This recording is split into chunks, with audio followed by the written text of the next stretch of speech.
is Monday, October 21st, 2019, and the time is 5:20 p.m. Joanne, please call the roll. Commissioner Ernst? Here. Commissioner Engel? Here. Commissioner Rollins? Here. Commissioner Vogelsang? Here. Commissioner Wright? Here. Thank you, Joanne. Commissioners, are there any changes to the agenda? Yes, Madam Chairman.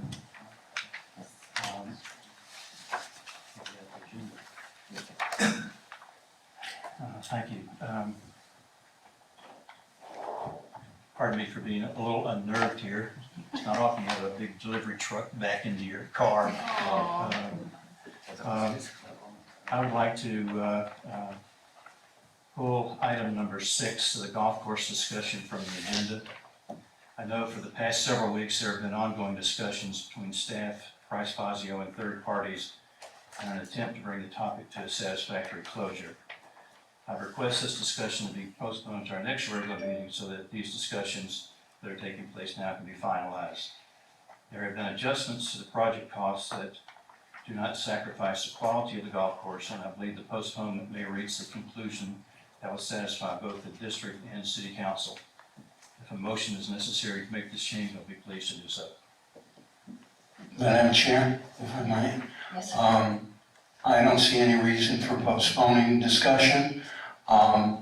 It's been made clear to me by members of the council, especially by their action at the workshop today, wherein they unanimously voted to that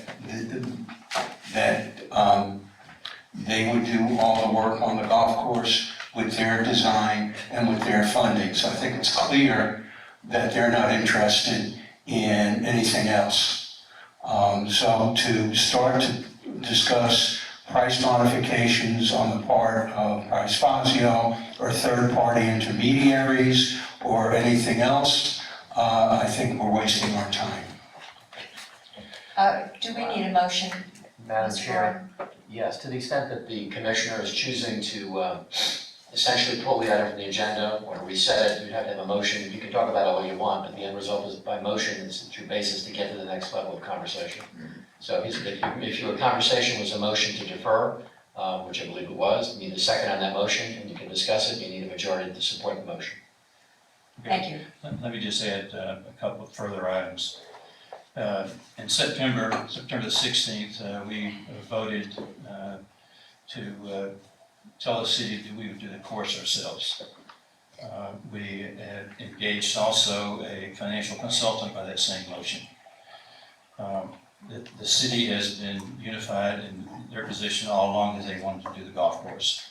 I have not wavered from the fact that I thought that the district, who has always done their projects, who have started them, finished them, and built them to the quality that the community expects. And I see that this would be no less of a fact than that. To turn this over to the city, to me, is abdicating our authority as an independent district, I think is not the proper course of action that we undertake.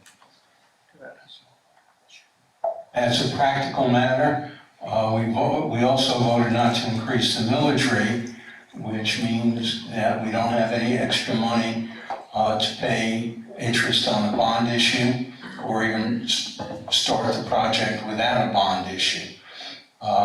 As a matter of reality, given, to use Mr. Ernst's phrase, the public flogging we endured over the last couple of weeks over the increase in the millage rate, and still to this day, after a couple of years, the cost of purchasing the golf course, quite frankly, we don't hold any cards. The city holds all the cards. They hold the money, they hold the permitting, and they hold the narrative. So we can put it off and we can talk about intermediaries and we can talk about adjustments, but honestly, to what purpose? And it's not a question of abdicating our authority. The authority, in reality, has been taken away from us. And we can, like I said, we can talk about it till the cows come home. The city is insistent on doing the project. And we need, unfortunately, to acclimate ourselves to that reality. Well, we have a responsibility to all these people out here, and that responsibility is that we have already put a significant amount of money into the design costs. We have put a significant amount of money into the bond on the west side. Per our legal counsel, we cannot convey property, so we can't even give them the property on the east side. So I think we have a lot of issues that we need to talk to, and they have not even come to us. I know they had a workshop, but they haven't even come to us with any of this information of how these things are going to be resolved. I think they're waiting for a decision from us, though. Well, they need to make us an offer of some kind, you know, one way or the other, of we want to be partners. They keep saying we want to be partners. Well, this isn't a partnership if they're going to take it over. Well, as far as my personal feelings, I would love for us to do the golf course. I would love for us to be the only ones involved in doing the golf course. But, you know, sometimes you gotta say, all right, I don't have much choice. There's only so long I can tilt against windmills. We're sitting in a situation where we don't have the funding. We're sitting in a situation where if we went out and did a borrowing, we don't have money in the budget to pay for the borrowing, and the city will permit us to death. Okay, that's the reality. It's not a question of what I want or what the public wants, or even whether we can do a better job, which I'm confident we can. But the reality is, the city is insistent on doing the job. And if they're insistent on doing the job, the only thing I would ask is that there's a proviso that they have 2 years to start construction. And if they can't start construction within that 2-year period, and we can use November 12th, 2021 as the expiration, then the project goes to us and they fund it. So do we have a motion to defer the discussion, or shall we go ahead and leave? Madam Chair, the commissioner did make a motion. I didn't hear a second for the record. Does he need a second on that motion? Just let me finish up one comment and address some of the things. You know, the public flogging is described was an orchestrated effort by a select group of individuals to turn out a crowd that was very hostile. And in the process of the hostility, the folks that had been with us for the last 2 years were very timid, were not able to speak. My questions that I get almost daily from folks are not what was the millage rate, is more what's going on with the golf course and what's wrong with the city council and holding you guys up. Those are the questions that I get, see. The reality is, I'd rather cut the grass for 3 years and build it on our own than have somebody else take a project whose design concept that we have vetted, the public vetted it right along with us, and I think it's a shameful position that we've been put in by another governing body, and I'd like to see if there's a second to my motion. I'll wait till there's a second, and then we can vote, and then we can discuss further. Well, since there isn't a second, then we will leave it on the agenda for number 6 as the golf course discussion. Okay? All right, now we come to public requests. Okay. If you'd like to step up to the podium, and Joanne will keep 3 minutes on the clock, and thank you, Mr. Hurd. That was a tough act to follow right there. Rick Hurd, 285 Northeast Spanish Court. Thank you, Madam Chairman and Commissioners, and thank you for your tireless efforts over the last couple of years to save public golf in Boca. Over the last 2.5 weeks, I've met personally with each commissioner, 3 city council members, 2 local experts, and Price Fazio, and I've learned a few things. The good news is that everyone agrees on keeping golf in Boca. However, there is so much misinformation. First, Boca National is not a luxury golf course that will take $28 million to build. Critics of Price Fazio simply don't understand the plan. The $28 million includes $6 million for the golf course, $6 million for infrastructure, including a tunnel, and $3 million for the short course, driving range, and putting course. That adds up to $15 million. This $15 million does not come from some sort of used car negotiation where Price Fazio has reduced their price. It comes from understanding the plan and counting which parts are really needed to deliver a quality playable golf course. And by the way, none of that money goes to Price Fazio anyway. The money goes to the subcontractors who dig the lakes, move the dirt, move the trees, lay the irrigation pipes, and plant the grass. The other $13 million in the plan is for things that are nice to have, but they're not integral to building a playable golf course. So we need to stop calling it a $28 million golf course. Next, the golf industry is not dying, but it's easy to think so when so many golf courses in South Florida are closing. What business owner wouldn't sell out if they could make tens of millions of dollars of profit? Our own city did it, not because Boca Municipal was a failure, but because the value of the land was simply too high to say no. People criticize golf, saying it's only played by a small sliver of taxpayers. Well, how many of you play football at Patch Reef Park? Do you play baseball at Patch Reef Park? Do you swim here? How many of you use the skate park or dog parks? Golf is very important to Boca. Our municipal golf courses serve 100,000 rounds of golf annually, and 30% of our residential properties are directly affected by golf. The city's RFI did not find 16 companies that could build everything for $8 million. It found 5 companies that were non-responsive because they didn't account for infrastructure. 5 companies gave an undocumented cost of exactly almost $8 million, and 6 companies made realistic estimates. These averaged $11 million. If Price Fazio had responded to the RFI based on their own plan, their estimate also would have been $11 million. There are 3 paths forwards, as you know. District builds everything, city builds everything, and some hybrid. I believe the best way is a hybrid, where the city builds the 18-hole course on the west, and the district builds the golf park on the east. That would require a very high level of cooperation and partnership between the city and the district. If that cannot be achieved, then maybe the city should build the entire facility. Either way, the construction should begin now with the existing Price Fazio plan. It's taken 2 years to get to this point. It's everything its critics say they want. It's family-friendly, it's inclusive, it's not a luxury plan, it meets all cost objectives. It's the plan both residents and golfers want. There's nothing to be gained by starting over, and there are 2 years of lost time and money at stake. Thank you. Thank you, Rick.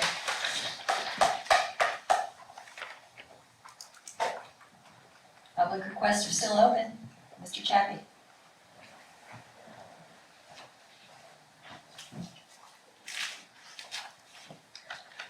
My name is Harold Shaffey, 6200 Northwest 2nd Avenue. You know, I have to remind this board that we came to you and we gave you this. We entrusted this piece of property to you. And it's your fiduciary responsibility to see it through. Handing it off is the easiest thing to do. A lot of these situations that you're in right now is because you created them. You didn't go for you boxed yourself in the corner, you can't get out. You didn't do the millage, you backed down from the bullies, right, which you should have stood up because you had a responsibility to this board to make sure it succeeded. To follow after all the people before you made it successful. You keep on blaming the city, but it's not all the city's fault. You know, you want to easily, it's easy to give this thing, but you don't just give it to the city, let them do whatever they want with it, yes, sir. But you know what? The outcome is you. You still own the property. They're going to do whatever they want, hand it to you, and say, you know what? Here it is. You got it. Now live with it. You know? You have to put some kind of constraints if you're thinking about to do this to the city, the same way they did on you to make sure it's successful. A lot of these parts, like Craig Ernst and everybody else suggested, are worthwhile. They have to be part of this golf course. It's the only thing that's going to bring people here. You want it to be successful. You don't want it to lose $250,000, $300,000 here like the Muni. You know, you got all these colleges around. You ask yourself, why don't they practice at the Muni? You know why? Because it isn't worth going there. It's a dirt field. It isn't something that's challenging to them. Okay? You want to bring these people. That's why we brought this to you. And like I said, it's your responsibility. It's a fiduciary responsibility. You know, you just can't hand it off that lightly. Because you're going to be blamed regardless of whether it's success or not. And that's all I have to say. Thank you, Mr. Chappie. Tom? No? Anyone else? Tom? I'm Thayer, 4821 North Dixie Highway in Boca Raton, Florida. And I made my comments earlier this afternoon to the council with regard to the golf course. And I'll stand on those. I would like to comment on Stephen's comment and essentially agree with him that the council is going to do it all by themselves, or it's not going to get done. And if the council does it all by themselves, we're looking at several years before they're even ready to start doing anything. You just look at the wildflower, it was on the topic conversation this afternoon as well. The city has had that property for 6, 7, 8 years, and it's going to be another 2 years before they even start any type of a construction there.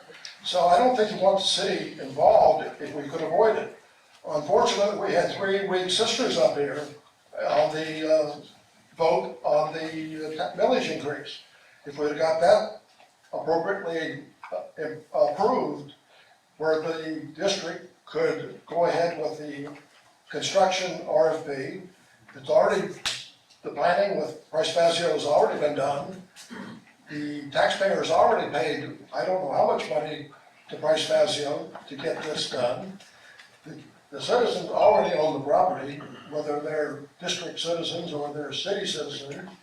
So the property needs to be acted upon. And it would be wonderful if the district could change the tone and decide to do the property, do the project, and get it underway.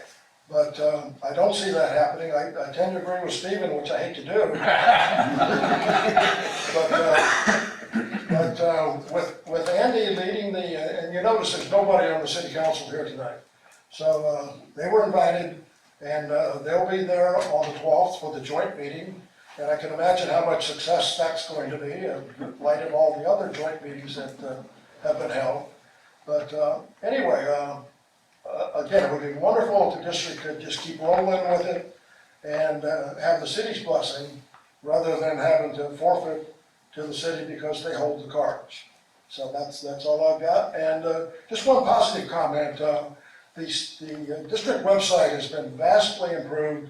I mentioned it to Joanne. She says Brianne is the one that's mostly responsible. So massive improvements in the website in the last couple of months. The only one thing that I would like to see added is the backup material. It's still not added to the website. I know you think you got a space problem, but It's not a suggestion space once problem. again. Take a look at the city of the Boca Raton Airport Authority website and the information that they post every single month. It's like 90 pages of backup material, and it can be done. It's not a space problem anymore, it's a making it ADA compliant problem. We're 3 people and we're working on it, but we're probably gonna have to farm that out so that we can get everything up. So that's in progress. Just We're working on remember it. that the comment was a compliment. Thank you, yes, thank you. I just wanted to give you that extra info. Sure sounded like it. Thanks, man. Tom, your little address has been enshrined for posterity, okay? And it will be available as a CD, should anybody want it to be a collector's item. Good luck. Thank you, Tom. Welcome. Hello, my name is Phyllis Elias. I'm Boca resident, 6200 Northwest 2nd Ave. I'm here in support of you keeping the golf course. I think that if we give it to the town is gonna drag it out like they did the wildflower. And it's been 10 years, not 7, 2009 that they bought it. They're just getting around to doing it. I feel that you, this board can do it, and I don't think any of you should give it up to the town. And I've been here for at least 40 years coming to Boca. And I have a lot of my family, and they ask me every time they talk to me, they ask me how the golf course is coming, when it's gonna be done. It will never get done if the city gets it. Thank you, Phyllis. Thank you. Anyone else? Okay. Public requests are now closed. Approval of the minutes of the previous board meetings. We're going to start with, on page 1 of your packet, the joint meeting held on September 12th, 2019. Do I hear a motion to approve? So moved. Do I hear a second? Second. Second. It was advertised. Aaron? Okay. Thank you. Any discussion? All in favor say aye. Aye. Opposed, like sign. Motion passes, Joanne. The next item is the final public hearing held on September 25th, 2019, and it was continued on October 1st, 2019. It's on page 3 of your agenda packet. Do I hear a motion? So moved. A second? Second. Discussion? All in favor say aye. Opposed, like sign. Motion passes, Joanne. Our next item for approval is the regular meeting held on October 7th, 2019. Do I hear a motion? So moved. Need a second? Second. Mr. Rollins?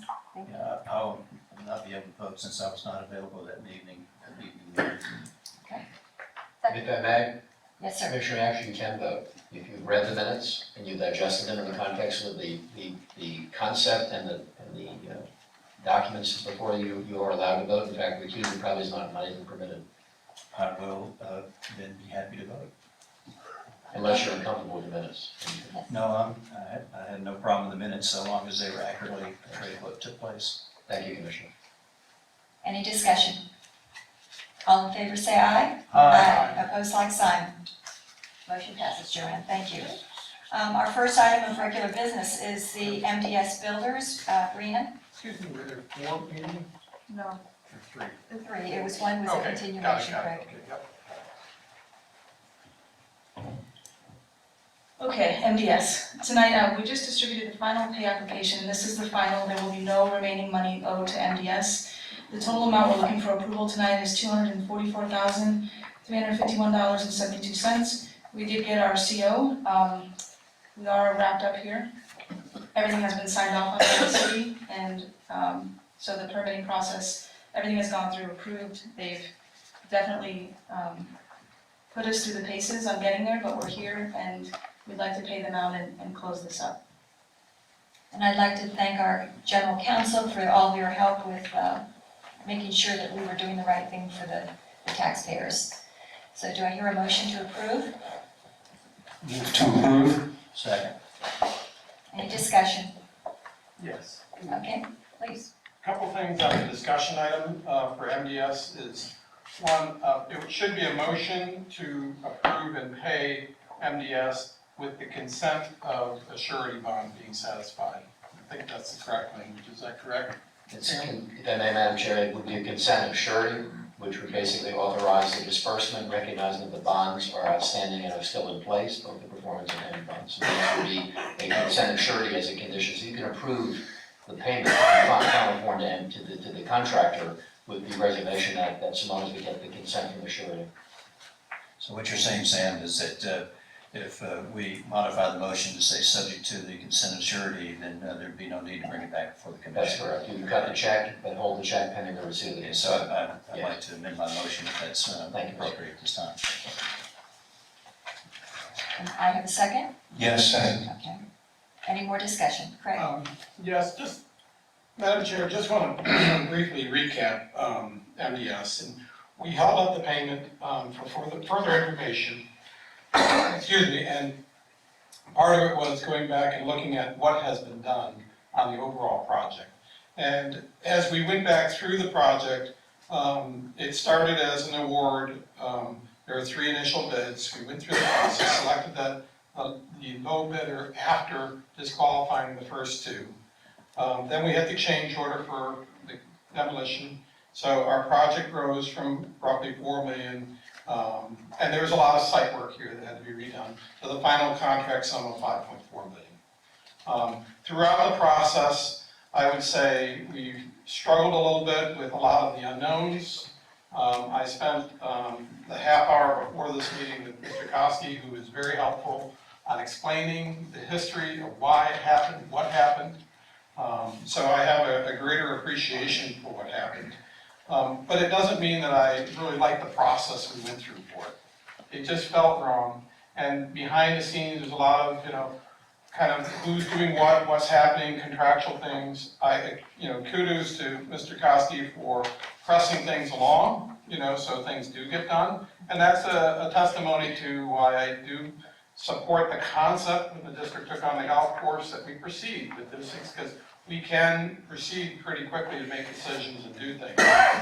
But the end result of this project here, it's a beautiful building, but it's not necessarily the way I would have built it if I was doing my own. And I had a say in it, and that's why I feel bad about that. So with that, I would tell you, this building is here today, it's a good thing. After spending the weekend over at the Deerfield Aquatic Center, there's things over there I really liked and appreciate, like bathrooms to the pools. There's a lot of things that we went through here that I felt needed more oversight, more just detail work.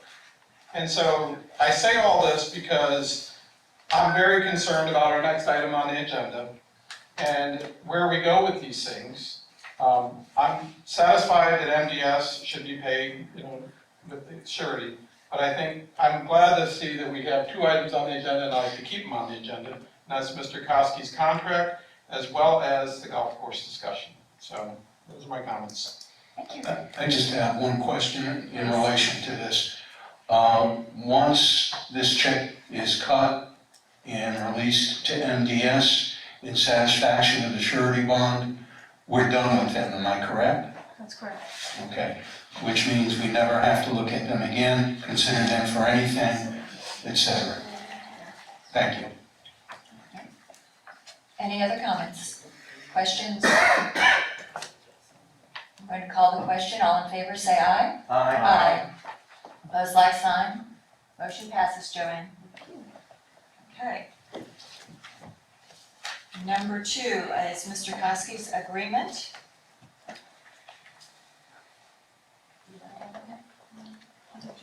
Jacob, are you going to help us with that? If I may, Madam Chair, the only agreement that you currently have with Mr. Koski is in the backup. It's actually that signed agreement. We circulated a draft document over the past number of weeks, but that's not before you this evening, except for the concept of you deciding how you want to handle Mr. Koski going forward.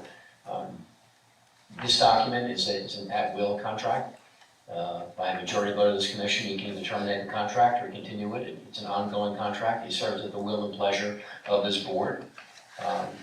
There has been a proposal to work on an hourly basis with a cap on a per monthly basis with timesheets and such like that, but that's not before you. The only contract before you is the one that currently exists. Absent direction from the board as to how you want to handle his future relationship with the commission, with the district, we would then draft and bring back to you the document that you otherwise would agree to. Mr. Koski's here obviously to respond to any comments or concerns you may have, but at the present time, he has a contract. And until you modify it, terminate it, or otherwise dispose of it in some fashion, what you had before you is what you have legally. Mr. Koski, would you like to address the board? No. Okay.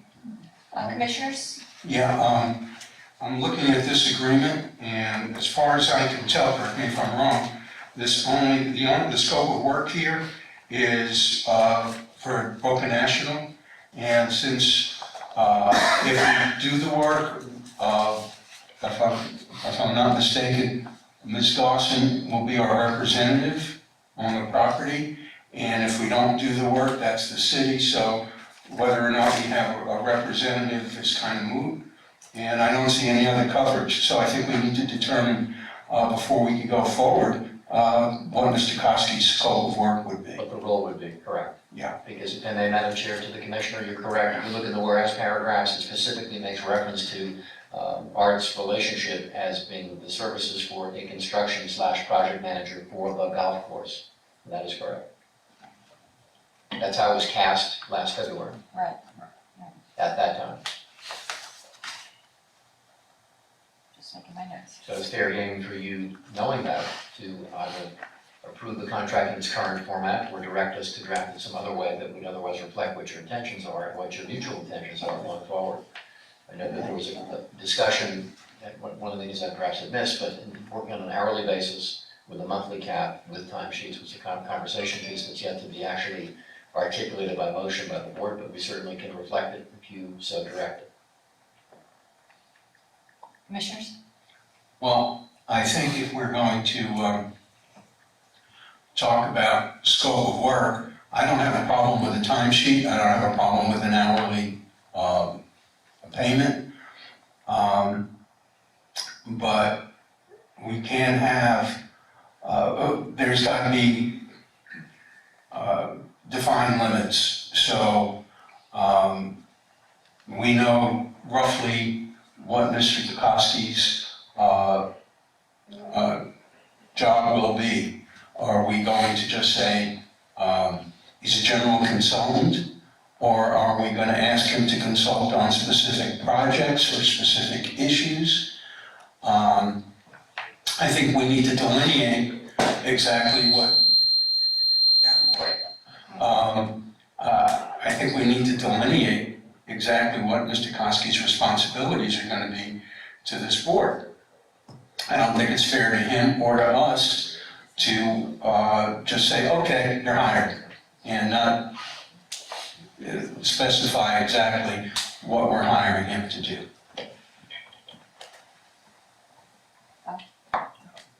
Anyone else? Aaron? I'd like to make a motion to terminate the contract for Mr. Koski, Do I hear a second? not to amend.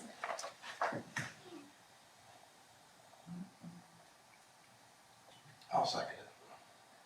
For discussion. Discussion, please? Am I the only one that's talking? Keep going. You're doing great. I'm on a roll, guys. I don't know if termination at this point is really what we want to do. Mr. Koski has been a part of this commission for, 40 years. And he's contributed a great deal. But by the same token, we can't continue as we have before. We can't give carte blanche. So we have to have a set of tasks. We have to have a set compensation, and the compensation, the terms of the compensation need to be specifically defined. So in other words, we can't have Mr. Koski at a city council meeting because he wants to be there. He has to be specifically directed by us to attend that meeting for a specific purpose. We can't, if we're gonna, as individual members of this commission, for whatever reason, call Mr. Koski for his advice, we need to be aware that he's gonna bill accordingly, and he's entitled to bill accordingly for that advice. These are things we need to be aware of, and we need to determine exactly how we're gonna go about doing this. If I may, and with an explanation to the public, when we are elected to this board, there are no YouTube videos, there are no manuals on what, how to go about being a commissioner for the Beach and Park District. And we have to rely on history and people who, our staff, who past and present, who have guided us in different situations, and Mr. Koski is one of them. Brianne has been a tremendous help, Melissa and Joanne. They're all part of how we look good to the public, or, we want to look good to the public. And if we don't have someone that we can fall back on for history and for advice, and I totally understand that every phone call or every text or every email would be charged to the district. We would have to be just in our communication. But I don't see how we can just not have someone to fall back on like Mr. Koski. Let me jump in there. I've probably worked with Mr. Koski the longest. Over those 24 and a half years, there's been a lot of water under the bridge, and the person that knows the details and has the greater recall about those issues are Mr. Koski. The older I get, the less I'm able to recall some of those details. But having a consultant of Mr. Koski's nature on hand, and I think there's a way to accomplish an agreement with Mr. Koski if we talk about doing it on an hourly basis as a consultant. You really, as Sue said, we really don't know what's going to come up and when it's going to come up and what information we might need, whether it's litigation that may occur, whether it's any HR issues that we have. I think having the ability to call on Mr. Koski is, as a resource, is just as important as what we do in our duties sitting here at this. I certainly understand the agreement that we had with Mr. Koski as the project superintendent for the golf course, and now that that has seemingly been determined that we'll not be doing, the district will not be doing that, and there'd be no reason to have this particular contract. There's a motion there to terminate this agreement. I believe that was the way it was stated, correct? Okay. And maybe that's appropriate, but if that's appropriate, then it'll be necessary that I feel to make another motion to establish a consulting arrangement with Mr. Koski with a fee, a consulting retainer, and an hourly rate that we would put in place for Mr. Koski. With that, we'll have a record of conversations, time spent, and an hourly rate that Mr. Koski would bill us at. And as that amount is billed, we can evaluate, the ongoing services. Since it's an at-will contract, if the services are not being performed as needed, since we may not need them, we could always terminate that agreement. But I think for the purpose of this discussion, I'll support the continuation of Mr. Koski's historical position that he has with the district, as I feel like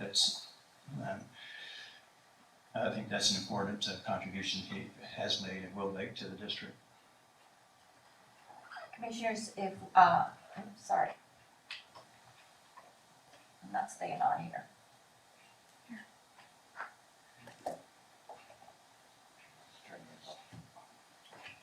Okay, if we terminate this agreement, then we will need another motion to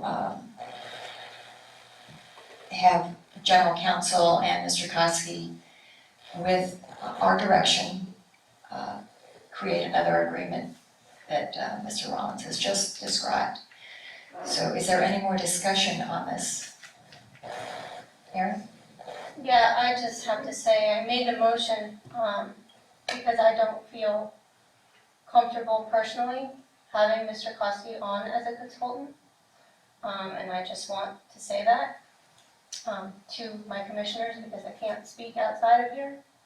And that's why I made the motion.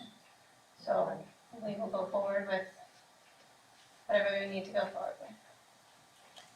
Thank you, Erin. Okay, so there is a motion to terminate this agreement with a second. Is there any more discussion? Craig? Madam Chair, I guess I would add that I respect all of my fellow commissioners' advice, particularly my senior elders here. We're not that senior. I know. But, a couple things. First of all, the golf course has been a struggle. It has monopolized our time and everything, and the center of it is Mr. Koski, and I know he's passionate about it. And I know that he wants to proceed with it, and, there's sometimes I personally am not sure if Mr. Koski is an angel or a villain. I just can't gauge what's going on some of these things, because I look at it and I say, well, that doesn't make sense. That's not the way I would do it, or, and then when you talk to him, you say, okay, I understand where he's coming from and why things happened. There's a lot of history. And so, in that due respect, I appreciate it. But I also realize this is a blended conversation of the golf course and Mr. Koski's close role with it. So I do support the termination of the agreement. The role for Mr. Koski, I've always felt, when I first came on this board, having multiple hats was probably not the right thing to do, because you need to have that nice separation of general counsel and executive director. And he did that, we did that. And then we reduced it to project manager. And then even, with that, part of the city discussion during the summer was, I've heard, well, what would it take to get it done, the golf course? And we've spent so much time on it. And one of those that kept coming up is, we can't have Mr. Koski as the project manager. Well, he stepped down in that role too. So those were all, 1, 2, 3, those are all stepped down. So what is the new role and what is it as a consultant? There probably is a role for Mr. Koski. He has a wealth of knowledge, I appreciate that. But as it relates to us moving forward with the city and a partnership, and ultimately what we have to decide on the golf course, and that's not the topic, is either we build it, they build it, or we do it in partnership. But I really believe for our residents, the best project is a partnership. And that partnership has to start fresh. And it's this group of people that have to be willing to work with the city to have a fresh partnership. I don't know what that new arrangement will be, but I think part of that is leaving some of the things that happened in the past behind. And part of leaving some of those things in the past behind, his role in this current contract definitely needs to be, stopped in that sense, because it gives him full authority over every hiring decision and developing around the golf course. And we all agreed that, okay, we don't know what we're doing on that, but that's not going to be his role. So I firmly support the idea of terminating this agreement. My next question is, so what are we going to hire? What is that agreement to be done for in the future? And I can tell you that he's been well paid for multiple roles over the years, and all contractual, including, multiple things on it. And one thing I did want to point out, that in the golf course, the things that did bother me about the purchase of the golf course is, one, the purchase price. I don't feel it was very firmly negotiated, but I respect the fact that this is the price, and we, the board, agreed to it. We agreed to that $24 million. The commission structure, as I was going through my notes, that was a thorny issue with the city, and the city sent back a nasty letter about it. But as I was going through my notes, to Mr. Koski's credit, he noted in a January meeting before the closing that there was going to be $121,000 of attorney's fees. I did not remember that at the time that happened, but I just noticed that over the weekend that that's true. He did notify us that, so kudos to him. There's no dishonesty or anything about when he took the commission as attorney's fees with it. My objection at the time was, I told Mr. Koski that if we're going to do this, you need to return the money to the district, and we will vote and make a decision. And at that point, he did not want to return the money, and some months later, we did decide to pay him those fees. But I struggle with that decision right there, because I think the right thing to do, I would have done, is to give the money back, and then we vote on it, and then it's decided. So in this current situation, I think that we need to end the agreement. I think we need to discuss what, if any, role is going forward. But as we move forward with the city, I don't see the city wanting to take anything with, his arrangement with us into that new discussion of how this is going to work. So I appreciate your thoughts, Bob. I wish there was a role and an easy way out of this, but I just don't see an easy role for going forward in the future, but maybe there is. If I may. Yes, sir. First, I'd like to point out that insofar as Mr. Koski's fee for the golf course, having been an appraiser for a number of years, the standard fee for an attorney is usually 1% of the selling price. In this case, he took half of that. That being said, I don't think the city can dictate to us who we can and cannot hire. I think if we define Mr. Koski's role as our consultant, and we define the projects he will be involved in, I don't see where the city would have a problem. I think where the city has a problem, to be perfectly honest, is in dealing directly with Mr. Koski. And if we define his responsibilities so that he's dealing only with us, then I think we eliminate that problem. Like I said before, Mr. Koski's been with the commission almost, I guess, since inception. And there is a wealth of knowledge there that we can tap into. But we need to tread carefully and very carefully define how we're going to tap into that knowledge. Mr. Gordon, if we terminate this agreement and then instruct you to create a new agreement as a consultant, are you in agreement that's the way to proceed? Well, if I may, Madam Chair and Commissioners, the decision is obviously yours to make in the context of this particular document, the current relationship you have with Mr. Koski. If it be a majority will of this commission, of this board, to essentially terminate his services, he's done. The contract ends, and Arthur can walk out the door, and he's done, and he gets paid for whatever is due him in the context of his work performed. If you were to have that's one motion that could be carried if you so chose. If you also chose to engage him further and would direct by motion with an appropriate vote of the board to continue the relationship in some other capacity to better define the scope, or more clearly define the scope that you're contemplating with an hourly rate and terms that are sensible to you and to him, because it has to be mutual, obviously, we would then promptly prepare an amendment, which we already have a draft in circulation with staff now that you've not seen, but it was prepared in the context of your direction at the last meeting or two with Jacob being present. We would then prepare that amendment, bring it back to you as quickly as possible. To the extent that that would redefine his role going forward at whatever rate you prescribe and whatever terms you would otherwise request. Bearing in mind again that Mr. Koski must also agree with those terms, and to the extent possible, would have to say that publicly or otherwise sign into a contract that reflects it. But if I may, one more minute, if this evening you terminate this contract and you then propose a new contract that's yet to be approved by the board, there'll be a gap. He will essentially not be employed by you after tonight. Because the contract is drafted, it's interesting how it reads. If he chooses to leave you, he has to give you 90 days notice. If you choose to have him be gone, it requires immediate notice. Just for the sake of argument, if we terminate the current agreement and we instruct you to come up with a new agreement, Yes. Is it possible to make that agreement retroactive? The answer is yes, so long as the services are actually being performed. Okay. Because under Florida law, you can't pay people for work not performed.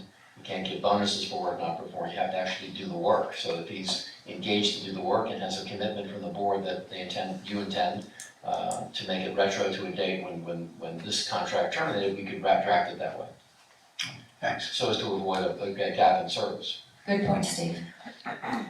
Are there any other comments before we vote on this? A Okay. question for Sam. Yes, sir. So currently, we held up the October payment because my understanding was this contract was forthcoming. So, and we changed our role of things, So approach, right. the approach. So the first issue on the table is the termination of the current contract, and the second issue is a new contract. Correct. Okay. What about for payment of this the outstanding amount? Shake on any interest, because you. And the only reason I say that is because we have a bylaw that says everything over, Correct. $5,000. Requires board approval. Correct. I would just suggest that, as we said, the current contract is the operative document, and Mr. Koski is entitled to get paid under the terms of the existing agreement. I'll repeat that. He's entitled to get paid under the terms of the existing agreement. Okay, his current agreement provides payment in advance, so, which we don't have too many agreements to do that, but Isn't this, Essentially, $10,000 per month. Per month. Commencing on July July 1. 1st. Craig? Yeah. This is October. that is October, that's correct. October 1st through 19th. We didn't pay that one. I'm saying, We're in October. right, No, so do we pay it? That's my question.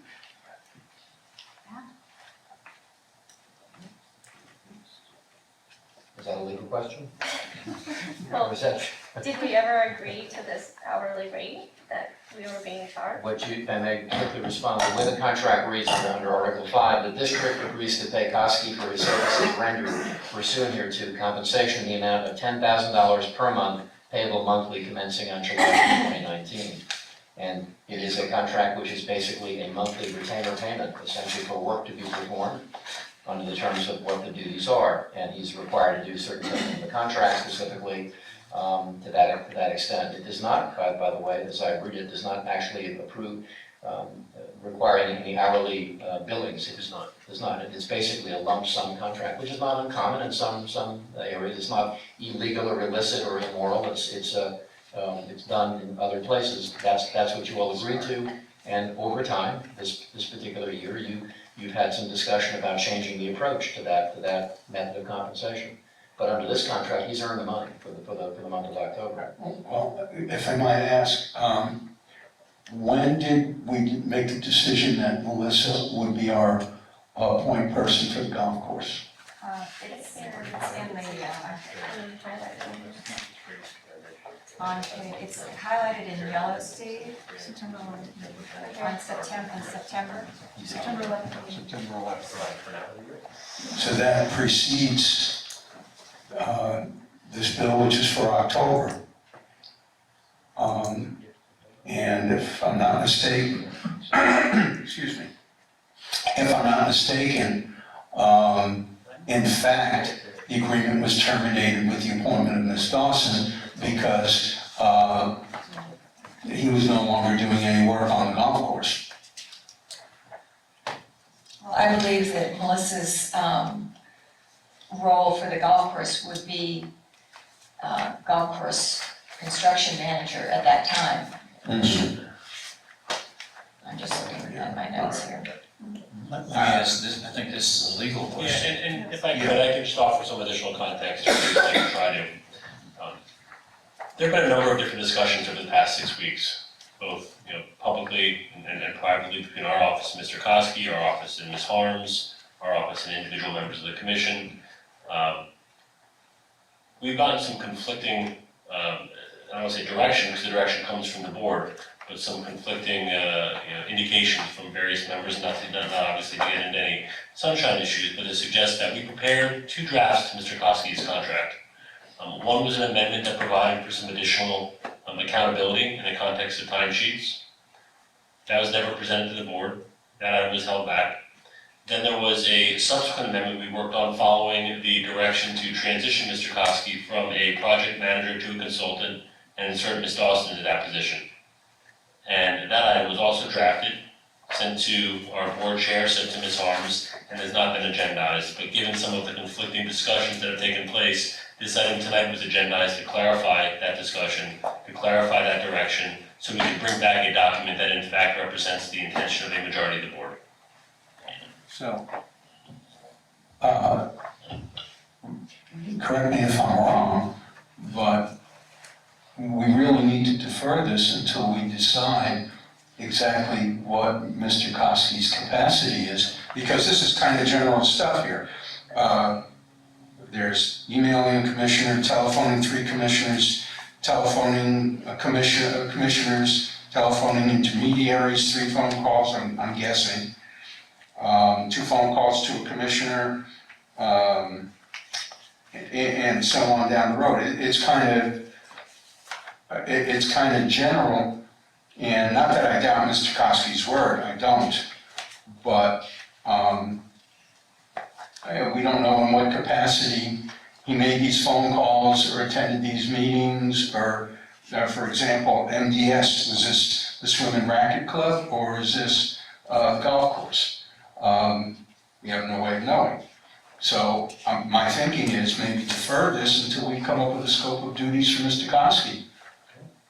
Again, I would only just offer, and we haven't seen the invoice that you're referring to, because from our perspective, the operative document would provide for $10,000 a month payable moving forward, and that hasn't changed.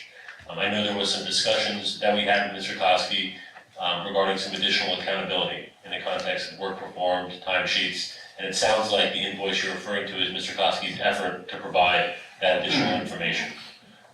He's not contractually bound today to provide that information, so he's making a good faith effort to provide that information based on some offline discussions. But again, we would ultimately need some direction from the board as to a document to bring back that would reflect the intent of a majority of the members. Jake, There's a copy of that invoice in your, Is there? I guess the question really gets to the nature of the contractual arrangement that we have with Mr. Costa. Correct. If we're in fact obligated to make this payment, regardless of what Mr. Koski, the timesheets here back this up, it's not an hourly agreement that we have, it's a lump sum payment. It is, correct. And, according to what services he has provided as he's documented, then we owe him the $10,000. I don't see any way around it, whether Melissa was a major project supervisor or not. Mr. Koski was still providing consulting services for us in some capacity with the golf course. I know I've had numerous conversations with him about the golf course, in spite of the fact that, Melissa was the project manager. The project hadn't actually started. So, her function in that capacity was somewhat irrelevant to this agreement, I think. And we did prepare an amendment after the board essentially transitioned Mr. Koski to a consultant and inserted Ms. Dawson into that project manager position. That item, for whatever reason, hasn't come before the board yet. I think, again, given some of the conflicting conversations that may have occurred, the item was agendized tonight to try to clarify that direction. So, I might cut to the chase.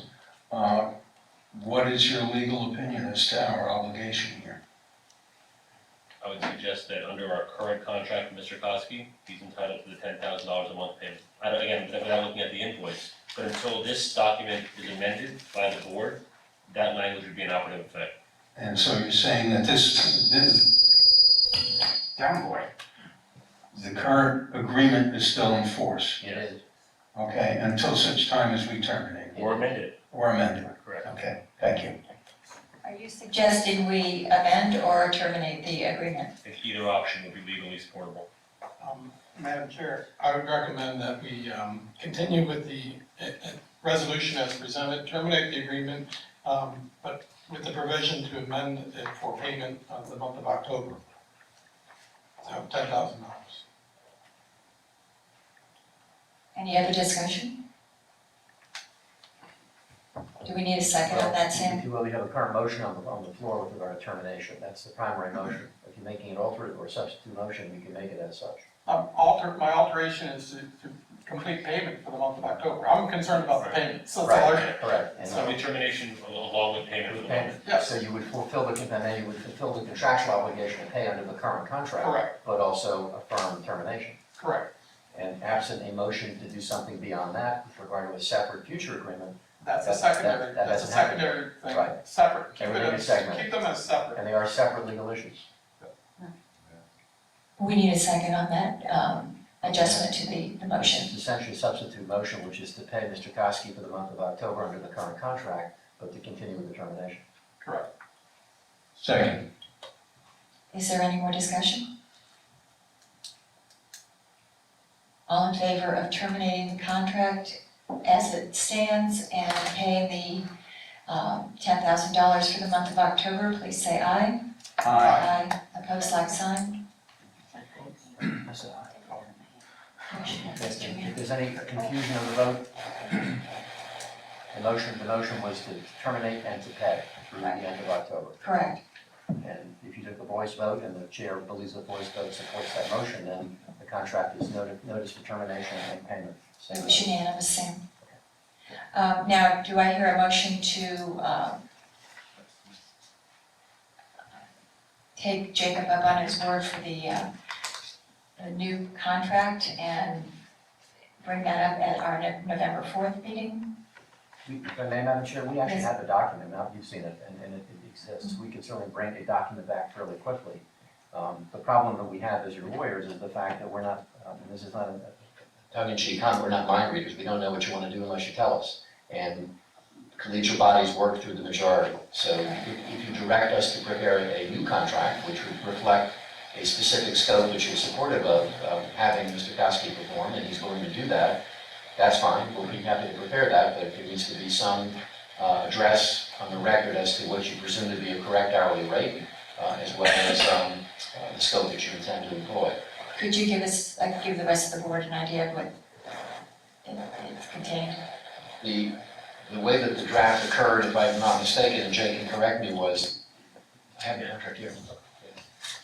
It was for, it modified old section 8.0 to read as follows. Kosky expects to spend 20 to 35 hours per week in the performance of the duties set forth in the agreement.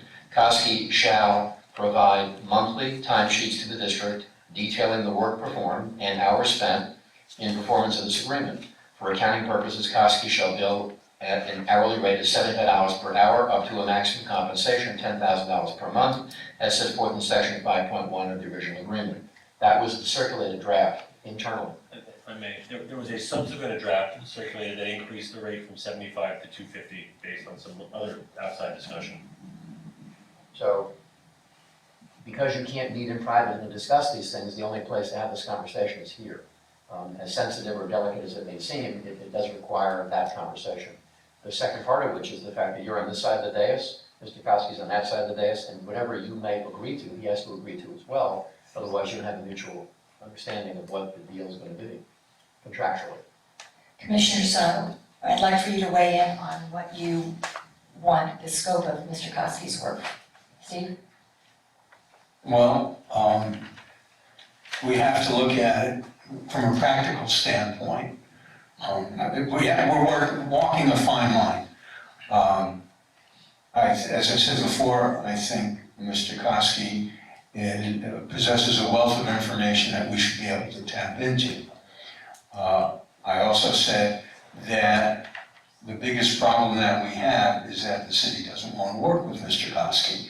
So we have to couch his responsibilities in terms of what can he do to help us without having to worry or to keep interaction with the city at a minimum. And that's kind of,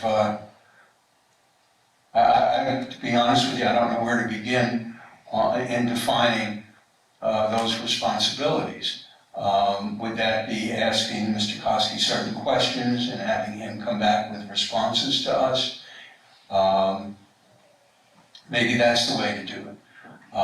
Would it be having him look into certain projects and giving us his opinion? That might be something else that we could consider. But it's really kind of tough. As to the compensation, I believe the original number was based on like compensation for a salaried employee. Is that correct? The original $75 an hour? The original $75, you may recall back in January, our office was asked to look at average rates for a project manager. And we looked at that for both private entities and public entities.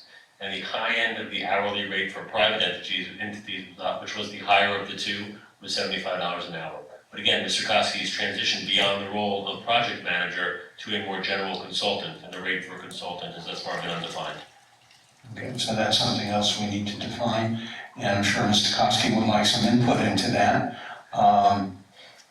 So we have to figure that out. Is $250 too much, too little, just right?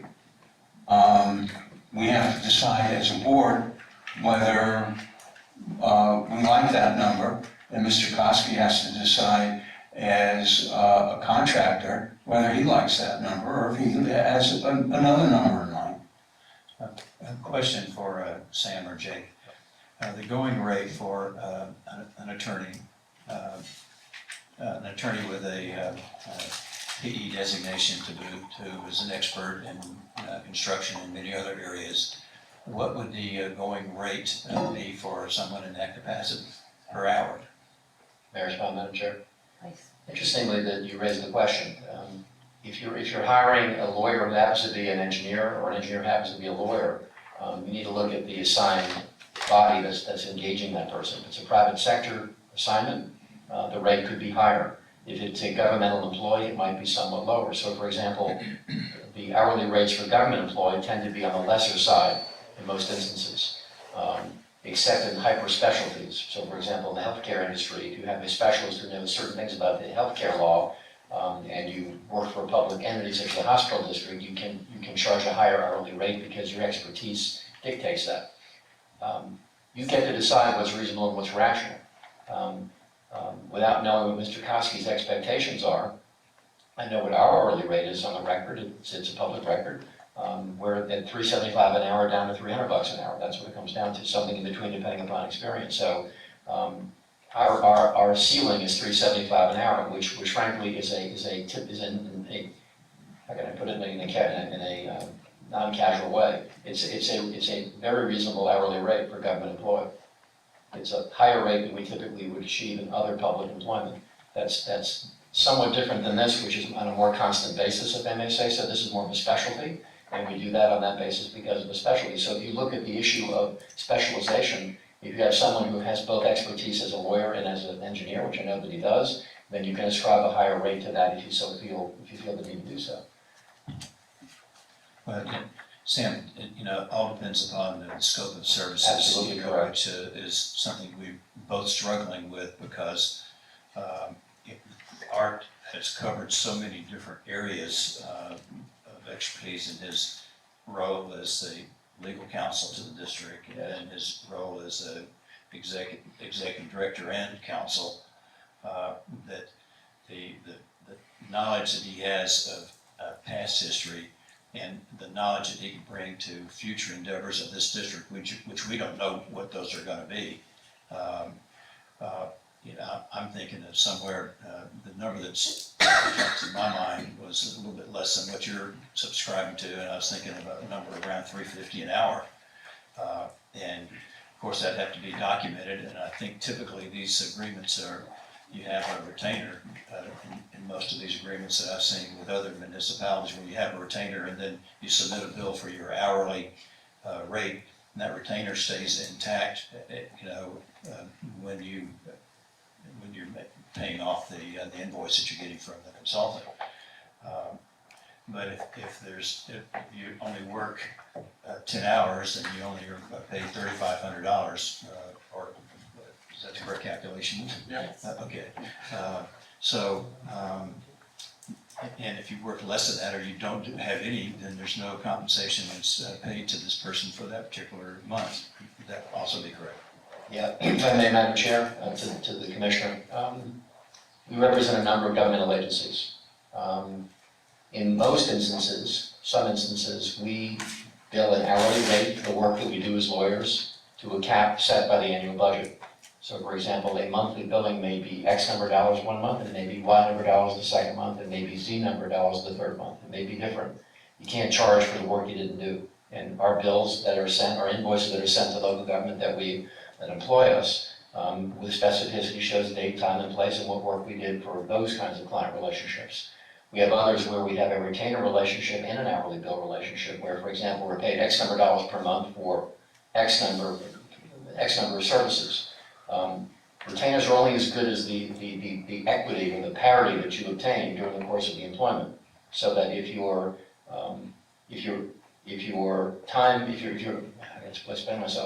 if you're spending more time than the retainer calls for, then there's an inequity that needs to be addressed between the lawyer and the client. If there is no inequity and the balance is that you're getting paid for about what you're charging hourly, then there is parity. In those instances, we represent local governments where we have a retainer, which we bill to. We take the risk, they take the risk, but essentially we try to be on parity on an annual basis. But we also have hourly rates for work performed, whether it be labor work or closing-related real estate work, etc.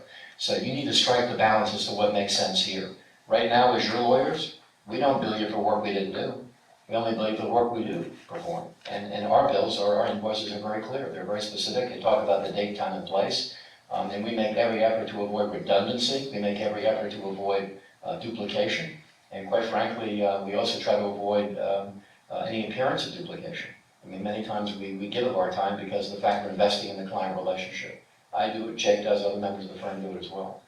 So you need to strike a balance that makes sense for this organization, but I will tell you, in public life, because you're under a public microscope at all times, you certainly can't be doing work, can't be charging for work you didn't do.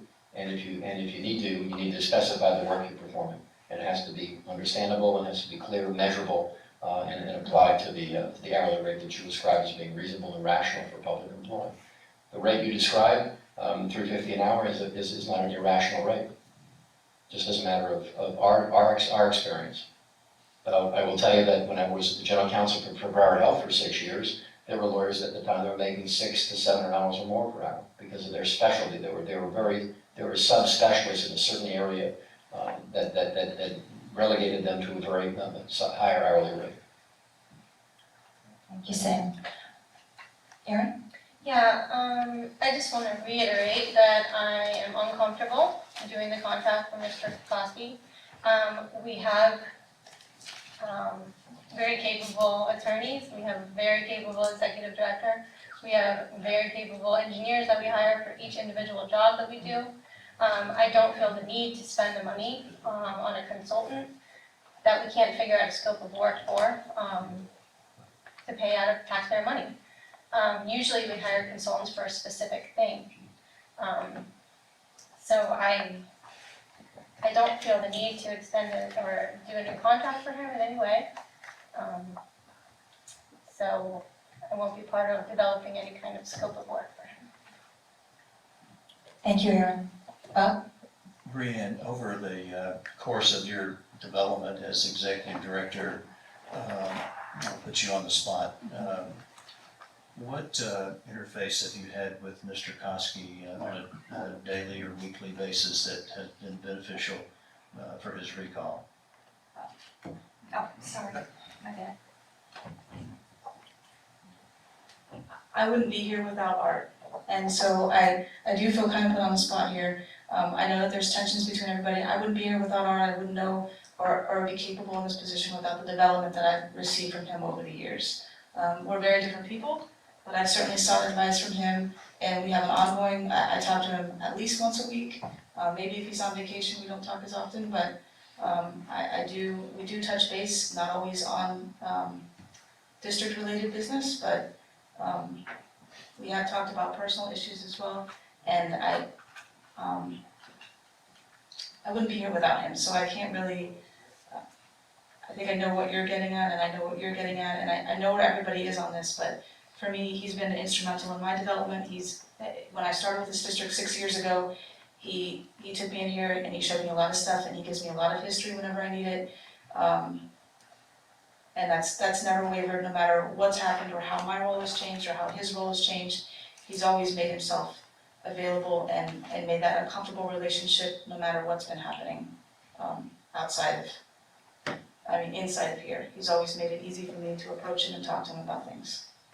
I don't know if that helps, but that's where I'm at with it. No, we're struggling with the same answer, I think, Brianne. And we know that the value that Mr. Koski brings to the commission in terms of his history, his involvement in the various projects that we've had, and also just guidance that we've got on other peripheral issues, whether it's dealing with current park property or future development issues. So, I think having Mr. Koski available on an hourly basis certainly would facilitate, better management of this district through your oversight.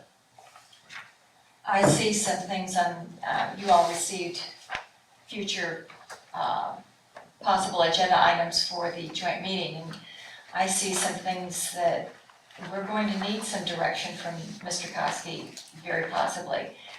Maybe not. If we don't spend the money, and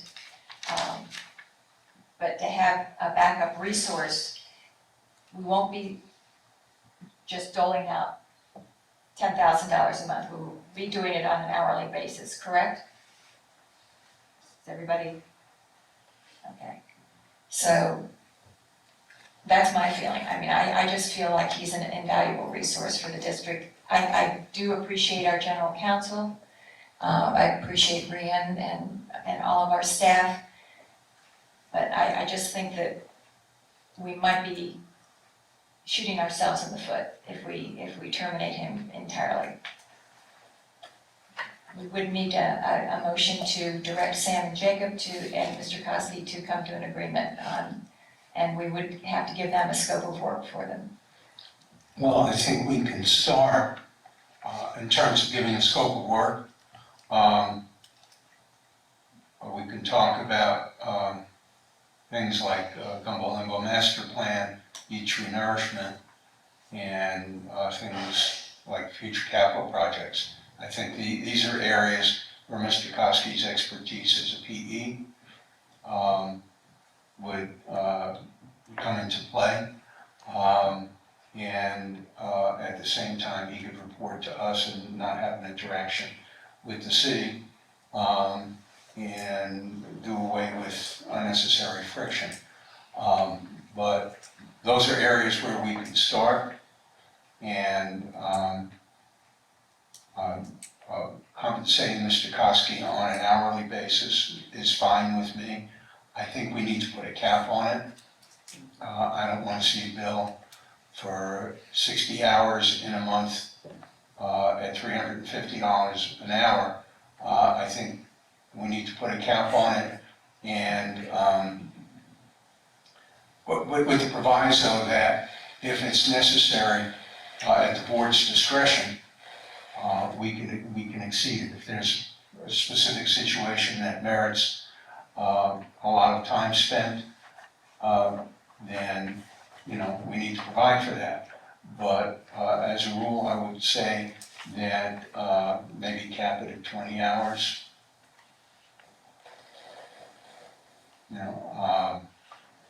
And to start using items from the potential joint meeting agenda as a starting point for scope of work. Thank you, Steve. Greg? I support Aaron's motion. I think that we have all things covered. However, I do recognize the wealth of information that Art has. My suggestion would be is proceed with a defined scope of work that is directed by the executive director, Leanne, to Art. So what I don't want to have is outside contact with other things unless she's directing them to do so. But it just has to be, that scope of work has to be very defined. And for right now, I'd be very comfortable with, within our charter, which is $5,000. So I really, if it can be hourly, it can be up a maximum of 5,000, but I like to have it as just kind of defined. Okay. Sam and Jacob, are you getting all these We points? are. Okay. But Well, we need some clarification. I mean, Commissioner Ernst's comments conflicted to some extent with Commissioner Engel's, so at the end of the day, we need some consensus and some direction in the context of which way the board wants to go. Insofar as a limit of $5,000 per month, I don't have a problem with that. I do. I think that's too much. We would have to take a vote on it, given the limits of our charter. Madam Chair, if I may? Yes, sir. Just to help you, sometimes to swallow an elephant, you gotta do it like piece by piece. And in public life, if you would so choose, you can incrementally build on this motion. As opposed to a master motion where you may not all agree, or you may not have a majority, you could do it incrementally, which is, a motion to engage Mr. Kosky for a specific purpose. Is there an interest in engaging him for a purpose? And if there is, then a motion would be, what are you gonna pay him? And to the extent that there's an hourly rate or a cap or something in between, you could incrementally vote on that issue. And to the extent that you would require something else with regard to the scope of services or the method of responsiveness to the board and to staff, all these things can be done incrementally if you so choose, or something that makes you more comfortable. But you need to get to some consensus by motion that collegially gets you to a point where we can draft something that gets you into a contract relationship with Mr. Kosky if the majority supports that. Let me make a stab at that, Sam. Thank you, sir.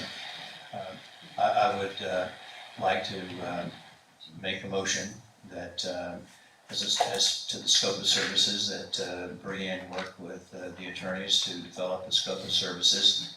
And the services would be subject to a $350 hourly rate with a maximum amount of $10,000. A maximum amount per month of $10,000.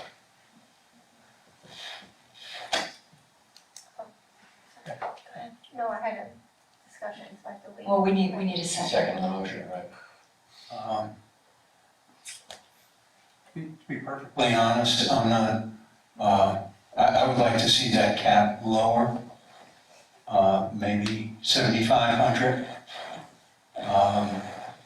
or the equivalent of 20 hours. And at such time as it needs to be exceeded, we can do that at the discretion of a majority of commissioners. And since we meet every 2 weeks, there would be an issue. We can put it on the agenda if necessary, vote on it if necessary. Yeah, I think any of these discussion items that we're talking about, caps and hourly rates, going to be subject to the mutual agreement of Mr. Koski. And then whatever feedback we get from that discussion, if you feel 5,000, 7,500, 10,000, I'll split the difference with you. It's $7,500 as a cap, Steve. And see it my way. pardon? Oh, yeah, always. Always. Yeah. So that would, I'll amend my motion, Sam, to a monthly cap of 7,500. At $350 an hour? At $350 an And hour. for us as lawyers to work with Brianne to develop a scope of services to be put into a contract that we will bring back to you for consideration and approval. Well said. Yes, sir. Steve, was that your second? Yeah. Thank you. Discussion, Aaron, you had something you wanted to say? Yeah, when Bob asked Brianne the question about, the impact that he's had on Brianne up to this point, she said that he has made a big impact, she's here because of him. Do you feel though that you need him going forward, or are you able to go forward and have the information that you gathered in the archives and? We have very good records, Art has left a lot of good records, he's got me to a really good point. If you all do not move forward with Art, we will continue to do, as staff-wise, we're gonna continue to do a great job. We have an excellent legal team, and we have good resources available, and I feel like Art has given me a lot of information. So however, whatever direction you go, we're gonna continue doing a good job.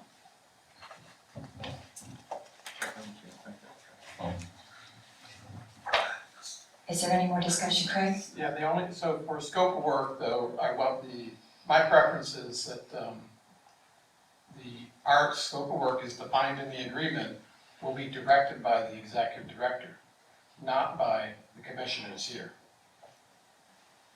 I think that's what I said. Yeah, okay. Yeah. Because we could all have phone calls here and then all of a sudden you're right there at the number. It's better for Brianne to be the point person, the sole point person for Good whatever. point. Yeah. I missed that point, but you're exactly right. Okay. And I think that that holds true for Sam and Jake. It really should. I agree. Exactly. So for clarification, anybody that needs to talk to, that feels like they need to talk to Art will talk to me first, is that what we're saying here? Yes, if we're directing you to give us the master interlocal agreement, we're getting ready for a meeting, we need the history, you're the point person to talk with Art. It's not for me to call Art and say, what about this? And then start charging to it. Or any other third party to call him and charge for it. That's unless we're asking you to go give him an opportunity to talk to whomever he needs to talk to do whatever it is. It's within your previous. Okay. Mr. Koski? Everybody should be going home. Uh-oh. You're in trouble, Art. Do you got a time slip? It's turned off, I'll turn it on. We're spending far too much time on this. Better? Yes, thank you. I've been with you folks for a long time, maybe too long. I am pleased by some of the nice things that have been said this evening. I'm not a quitter. My wife keeps reminding me of that. I have many times said, the hell with it, that's it. But I'm not gonna quit.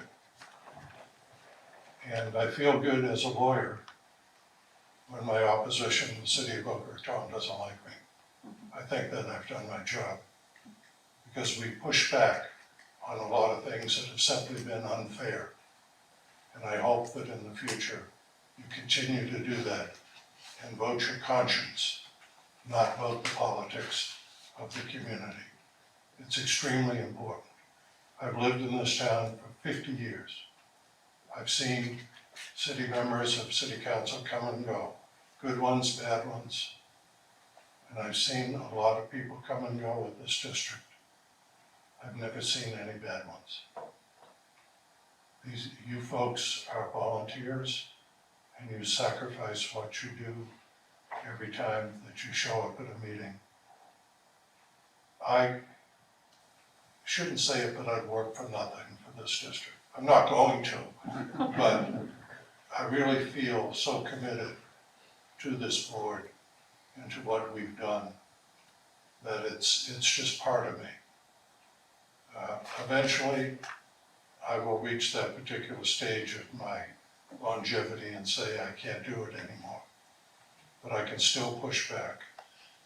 And I'm not saying that that's the way that you operate. But don't let somebody whisper in your ear and tell you what to do. Vote your conscience on this. Thank you for your words, your kind words. Thanks, Brianne. I really appreciate it. I don't have any problem with what you're talking about, whether it's, $350 an hour or $365 or $200. In some respects, it's immaterial. It depends on what you're doing for the community. And all you have to do is look around when you drive around the town. Whether people believe it or not, this district has made this community. The city of Boca Raton would not be a city within a park, but for what you are doing. And don't stop, because there's a long way to go, and you can make this city and the adjoining areas outside of the city a great place to live. I'll work with Sam and Jacob. I recommended them for the job, and they are two great guys. Sam and I go back 40 years, and it's been 50 for me, 40 for you, right?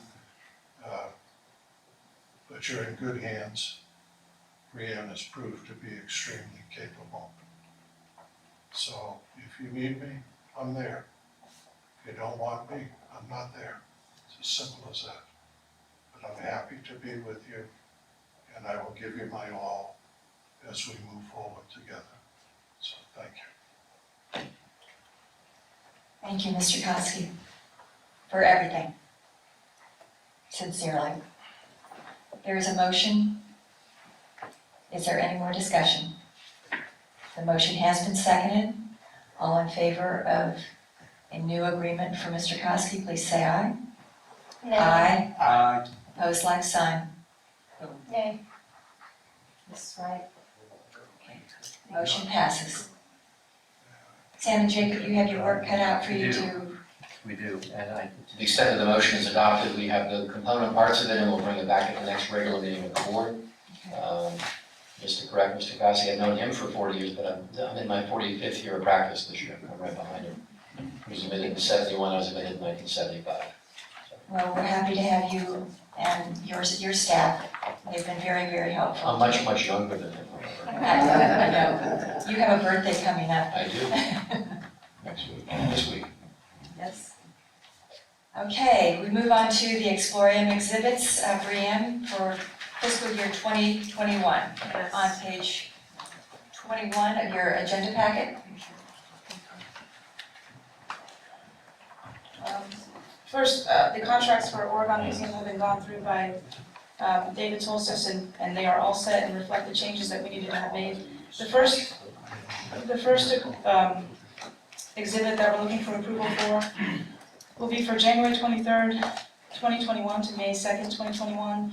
It is for Design Zone. It's $32,500 and it includes a 7% discount. We're trying to book these now so that we can get the discounted rates in advance. So that's the first. I'm looking for a motion tonight to approve the first one for Design Zone.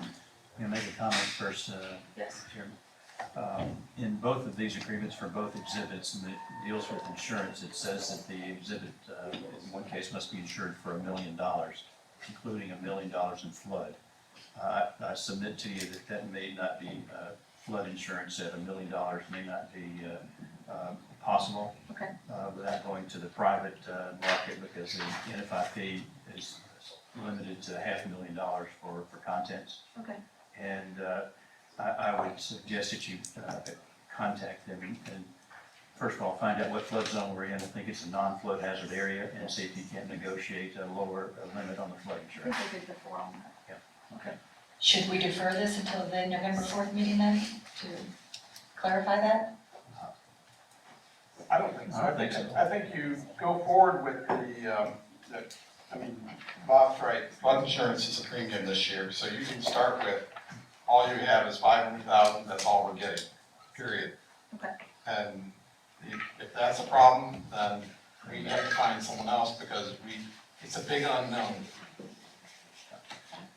I mean, if they won't agree to it, Brian, we just don't send the contract in. But I think we should move on forward with it tonight with the knowledge, and we're going to try to negotiate that down. Is that a motion? So Second.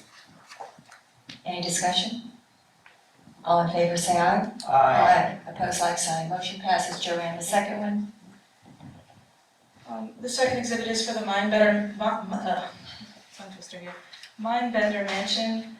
This will run from September 2021 to January 2022. Total amount for this is $41,850. Also reflects the discounted price, 7%. Can we hear a motion?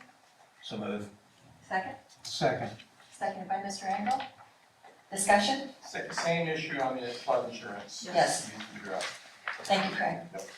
All in favor, say aye. Aye. Opposed, like sign. Okay, we're moving along here.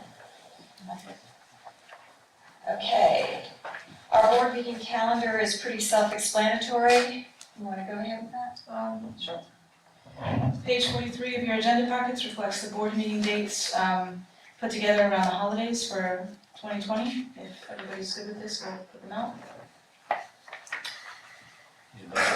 Can I? Yeah, I'm okay with it. I'd just like to check this Palm Beach school calendar, see how it fits. Did you check with the Palm Beach School Street? No. You mean for like spring breaks and winter breaks and those kinds of Yeah, things? I got you. I just want to give you the heads up of, Okay, well, let's go back and look at that and we'll bring this back next meeting. if that's okay. Thanks, Craig. That's a good point. Joanne, would you make a note of that, please? Absolutely. Thank you. Okay. Joint meeting agenda items. We were each going to submit 3. We have a, that's okay. Brienne got some ideas from all of the commissioners. One is the Gumbo Limbo Master Plan, Golf Course ILA, CRA contribution, Master ILA, Red Reef ILA, Beach Renourishment, equitable revenue sharing on district-owned and district-funded properties, and future capital projects. Brian? These were topics that I pulled from conversations that I've had with each of you. I don't know if you guys want to look at these or add to them or circle your top 3 and send it over my way and we can finalize it at the next meeting. I think, The 3, whatever your 3 top ones would be to talk to the city about. Well, the ILAs are, all 3 of them are important, but also important is equitable revenue sharing. I mean, it may be like quarters and nickels and dimes that we're talking about in certain areas. But there are areas where we're getting nothing, and we're responsible for operation and maintenance, and it's kind of like, okay, you do your job, but you're not getting any of the candy that goes with it. And I certainly think this needs to be addressed. To be honest with you, there's nothing here that's not important. I don't see, Gumbo Limbo Master Plan, something we really need to address. All the ILAs here, especially in light of the fact that the city wants to handle the golf course on its own, that needs to be addressed. CRA contribution needs to be addressed. Future capital projects needs to be addressed. Beach renourishment needs to be addressed. They're all important, and they all need to be addressed at joint meeting. And then there's, I don't think we'll get to all of them in one meeting, but and then there's, do we serve mustard or ketchup with the hot dogs? So, Craig, what are your top three? well, maybe the first and foremost is the golf. We're gonna have to talk about that, to be honest with it. But I think we should try to focus on things that we all agree upon, because this is our first meeting, and there are gonna be several. So the budget meeting stuff should really go into the, I would say the second quarter of next year. And let's just kind of put those capital project type things off. But I think we do need to talk a little bit about the partnership that we have. When I said a public flogging, I meant it. It felt like a public flogging. That's not appropriate for a partnership for robocalls by our peers or anything. So we need to focus on that partnership in a spirit of we're working together for the residents. Because the residents really don't know whether Pat Street is a district park or a city park. They just know it's a community park.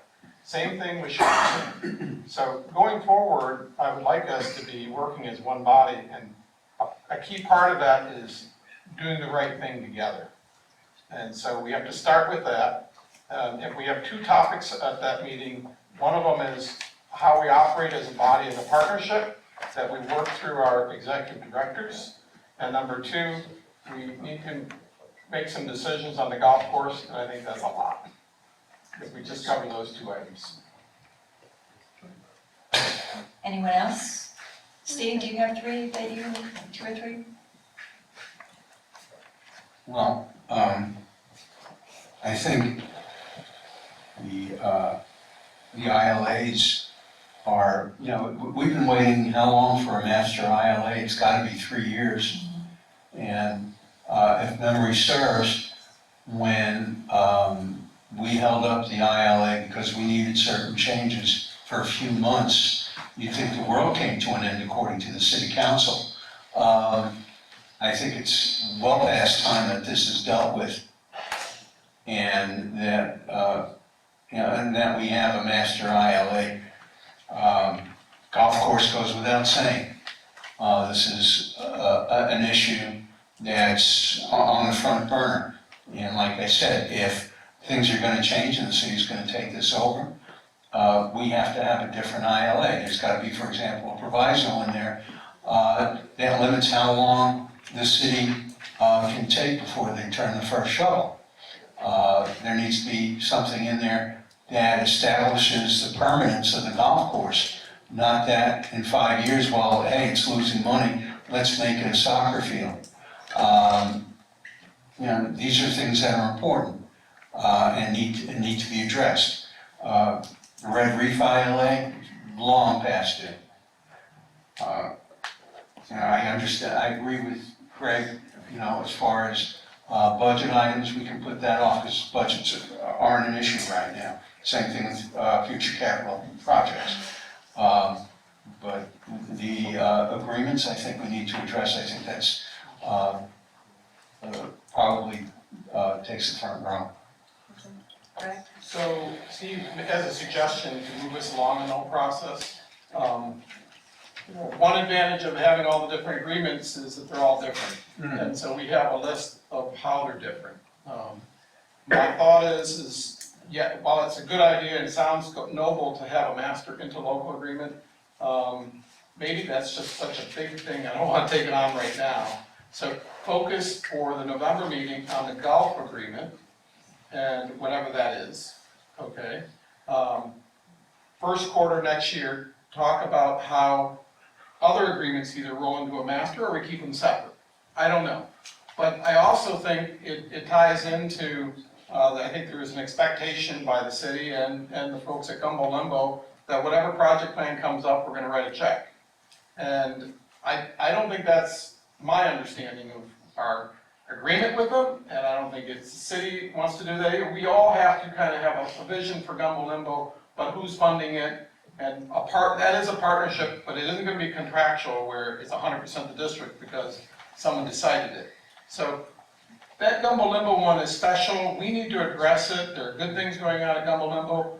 I don't wanna stop it. But the one last thing, even in the golf one, I would like to drive through our processes of any of these agreements is to have the volunteer organization really empowered. We would not have the downtown library if it wasn't Friends with the Library.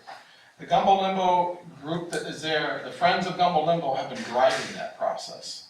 My vision for the golf course is it's gonna be the Friends of the golf course that are gonna pick up. We can put the seed money on these things, but I want them, some kind of standing organization that is overseeing it and really takes the ownership of it. And I think that framework is important, but let's just start with the golf course and knowing what things work and don't work. I think that's, having a Friends of the Golf Course, I think is an excellent idea. You know, we talk about less government and private funding for things. That's a great place to start. But I counter with that is let's not just focus on the city. We have our own shop to clean up. The Science Exploratorium, that was built by volunteers.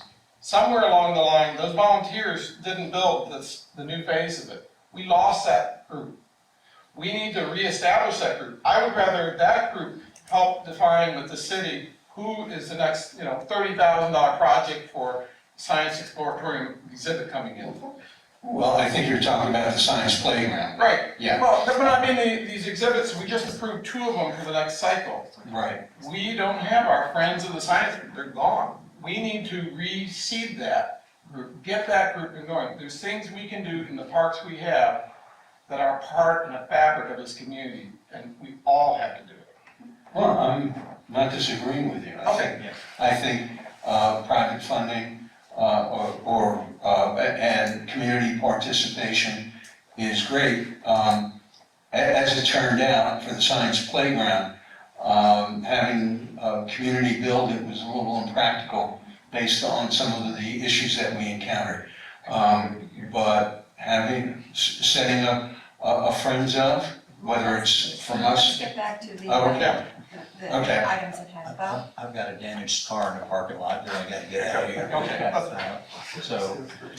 I, without any discussion that already has taken place, I agree with the golf course ILA. I don't know where we're gonna go with that. I have a good idea, but that essentially could take up the entire meeting, ladies and gentlemen.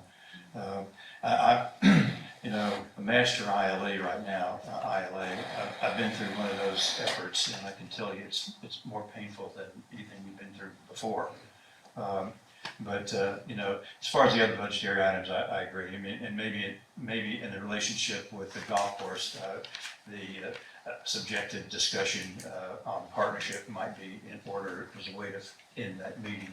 But all the items on here, I agree, important. It's just a matter of when we time them to get to them, because there are some budgetary items that I feel very strongly about, and I'd like to have an opportunity to get those out. I think what's important too is that ahead of the meeting, we need to give Brianne some ideas as to what we're looking at in some of these areas. And are we on the same page, as Craig said? Because we had to be. That's a problem we've had so far, is we have not been. We've been a divided board. and the city comes out as a combined. We're in total agreement with their plans. Aaron, what are some of your preferences? On the golf course, is my main preference. Okay. Well, I agree with the golf course, but I think we need to look at the CRA as well. Because Steve, you and I have a responsibility, and we've all received the budget and the final budget, and it's disturbing. I'm gonna have to go over this with Brianne and get an explanation of how this is all divided up, but there are a lot of people in our community who are not being served by any parks and recreation downtown. So, Madam Chairman, Yes, sir. might I recommend in the discussion that we start with the CRA as a discussion item, do the golf course ILA, and as the third item, a partnership discussion, as Craig mentioned. I don't think we'll get to that. I think that the first two will be adequate, and that's what I'd recommend, Commissioner, so we can just cut to the chase here. What do you think? Okay. are you all good with that? Yep. Okay. All right. Okay, so number 6 is the golf course discussion. I'm happy.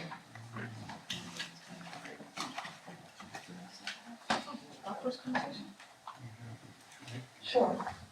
Our last item on the agenda is the golf course discussion. When I talked to city staff, when we were in the middle of our budget hearings, Craig asked us to reach out. They pretty much left it as they had sent a letter stating that they were willing to build one or both sides of the course, and they reiterated that today in their workshop, as Mr. Thayer alluded to. He was there and saw it. They want to build the course, and the terms, our design, our money, were used in their conversation, but they are all on a consensus. And so they are looking for direction from us, from where to go. Madam Chair, could I have 30 seconds just to summarize things? 30 seconds? Sure. Thank you. Tom Taylor here again, and I just want to lay it out where I see, and I've been involved in this since we were originally 27 holes, went down to 18 holes and what have you for over the last 2 or 3 years. But if you go into the joint meeting on the 12th with nothing changing from where you are right now, you got nothing to bargain with. My suggestion is, and Bob has put this out a couple of times over the last year or two, outside financing. Now, whether that really exists or not, and whether you can put it together for your meeting on the 4th and get that approved at this level, and then take that to the joint meeting to where you have some bargaining power and you can tell the city where to go. But right now, you might as well just fold your cards and give it to the city, much like Stephen said 3 hours ago. So if the funding really exists for, Rick's latest number was about $11 million, I think, to build the course. If that's available and you can get it approved and demonstrate to the city that you actually have those funds available to you, then you've got some bargaining power. You can tell the city where to go.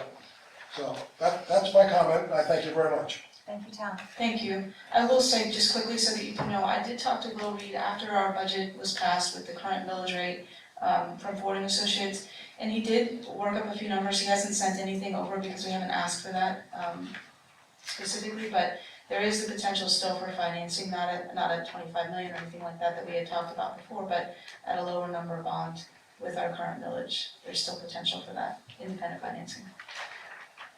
So,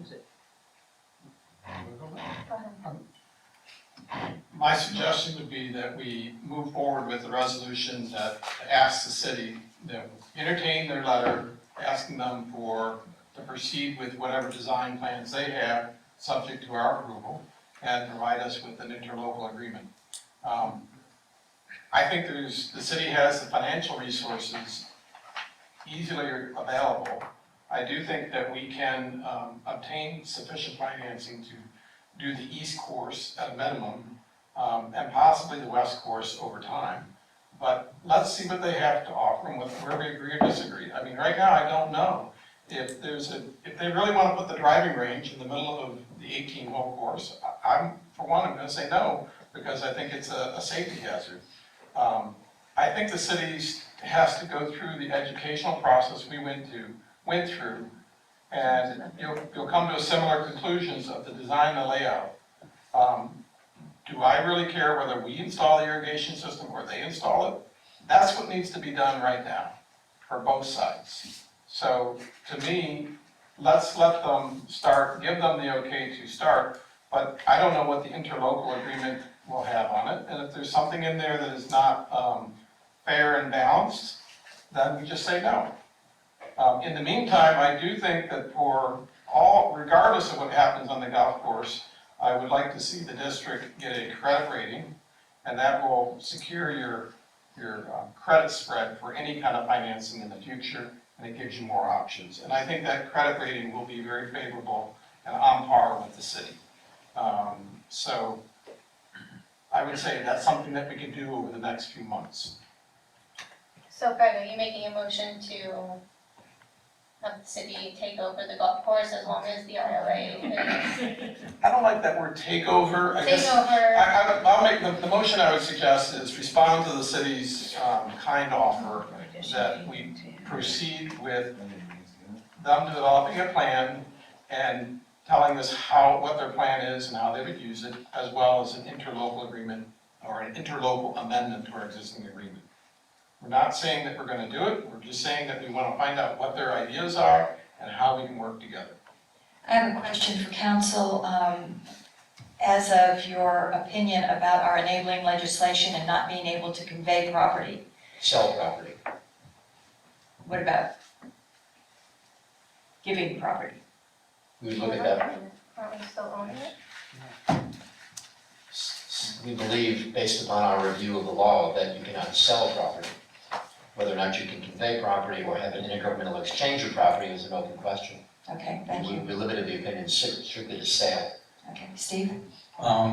As far as conveying this property to the city, that would be a red light for me. I'm not interested in conveying this property to the city, because I'm not interested in 5 years down the road, despite what the current council says and despite their assurances, that this property ends up as a 500-unit housing development, because the city can't make money on a golf course. And the only way we can prevent that is if we own the property. And I was just clarifying. I wasn't suggesting. Okay, well, Okay. I wanted to get on the record. Yeah, I'm not suggesting that we, So there is a motion, so the motion is really to look for work with the city for a plan and an interlocal amendment, see what the proposal is, that's all it is. It's not saying we agree to, we're not allowing the sale of the property or anything. Again, I remind Steve that residents still don't know the city or the district of the property, as long as it stays a golf course. I think that's a good balance that we have as two organizations. But again, the priority to get the golf course open is the irrigation system. So if we, at this meeting, we agree on a general concept of where locations are, and we can start with an irrigation system, getting it bid and under contract. Wayne has valuable information. I think a lot of that information is that we have to talk to them. Do they want to run it? Do they want us to do it? There are advantages for us doing it, but we have to make that first step. They said they don't want to do it, but they're the ones with the money and they're paying the bills, so I respect the fact that they have the right to have a strong say in how it's designed. just being the devil's advocate here, do you all not have a healthy respect for all the money that we've already put into this? I do, but I also understand there comes a point where if the city is saying, and the city is the entity that does all the permitting. The city, unless we can find outside financing, as Mr. Thayer suggests, they hold the money. we went through permitting hell with the Swim and Racket Club. We'll go through it again if we build any part of the golf course. If, as a board, we're okay with that and we're willing to weather that storm, then so be it. And then we go forward with the knowledge that the city will put up roadblock after roadblock after roadblock after roadblock. And not only that, but make it look like we're putting up the roadblocks. We've already been down this road several times. That's the reality. And this goes back to, unless and until we control our own narrative to the public, this is going to happen time after time after time after time. All right? The residents of the district need to know exactly what we're doing. And if the light is going to be shined upon the activities of the board and the district, we need to be the ones shining that light. I'm sorry, Steve. I'm not afraid of the big bad wolf that you just described. You know, let them try to delay our permits. I'd love to see that happen, and then we'll have an issue. But I've dealt with this issue for 23 years, and I don't think the permitting with us is any different than the permitting with, if Greg built a house. Everybody I know that's ever built anything in Boca has complained about the permitting process. So that's not an issue to me. The thing that concerns me is that one, we don't have the financing in place, that where we could say, here's an option. I don't mind sitting and listening to their option, but I really feel like it's been mentioned before, whether it's Hillsborough Rio Park that took 35 years, whether it's Wildflower that took 10 years to get going, whether it's Woodlands where they've been talking about improving that park since I was on the Parks and Rec board 30 years ago. So I hear what they're saying is that they want to do this course, but in what time frame? And you know, I can tell that you know, my position is a minority in here in this regard. I'll be a team player with you guys if the vote goes that way. But I'll tell you, I would make the ILA. I'd put in there the same kind of terms and conditions that they do to us when we have a project that says if you don't build it to our specifications and maintain it, then we're going to improve it ourselves and bill you for it. That's, You are. yeah, okay, I'm on. That is my intent. That's why I mentioned having a proviso that sets a date certain by which they have to start construction. Otherwise, it gets turned back to us and we build it. And I agree with you in terms of the quality of the work, the quality of the maintenance. I'm all for that, okay? Let's build that into the ILA, okay? That they have to be responsible for what comes out of their process. That we can't have that close and cheap really doesn't mean a whole lot. And the city has another issue to deal with, and that's the cost of their labor. Because I think Mr. Hurd has elucidated on this. The biggest problem they have is that they pay the Muni and the Red Reef employees very well, and that's very nice. I don't want to take any money away from these people, but the fact of the matter is that if 75% of your costs are labor, you're in trouble. It's going to be very difficult to have a profitable golf course, whether it's Boca Muni or Boca National or Red Reef. So that's a problem that the city needs to address. And can we help them in that regard? Maybe by hiring an outside management firm that is contracted to run Boca National and pay according to their own scale and not have a scale that's relative to the city. That's something that should be addressed as well.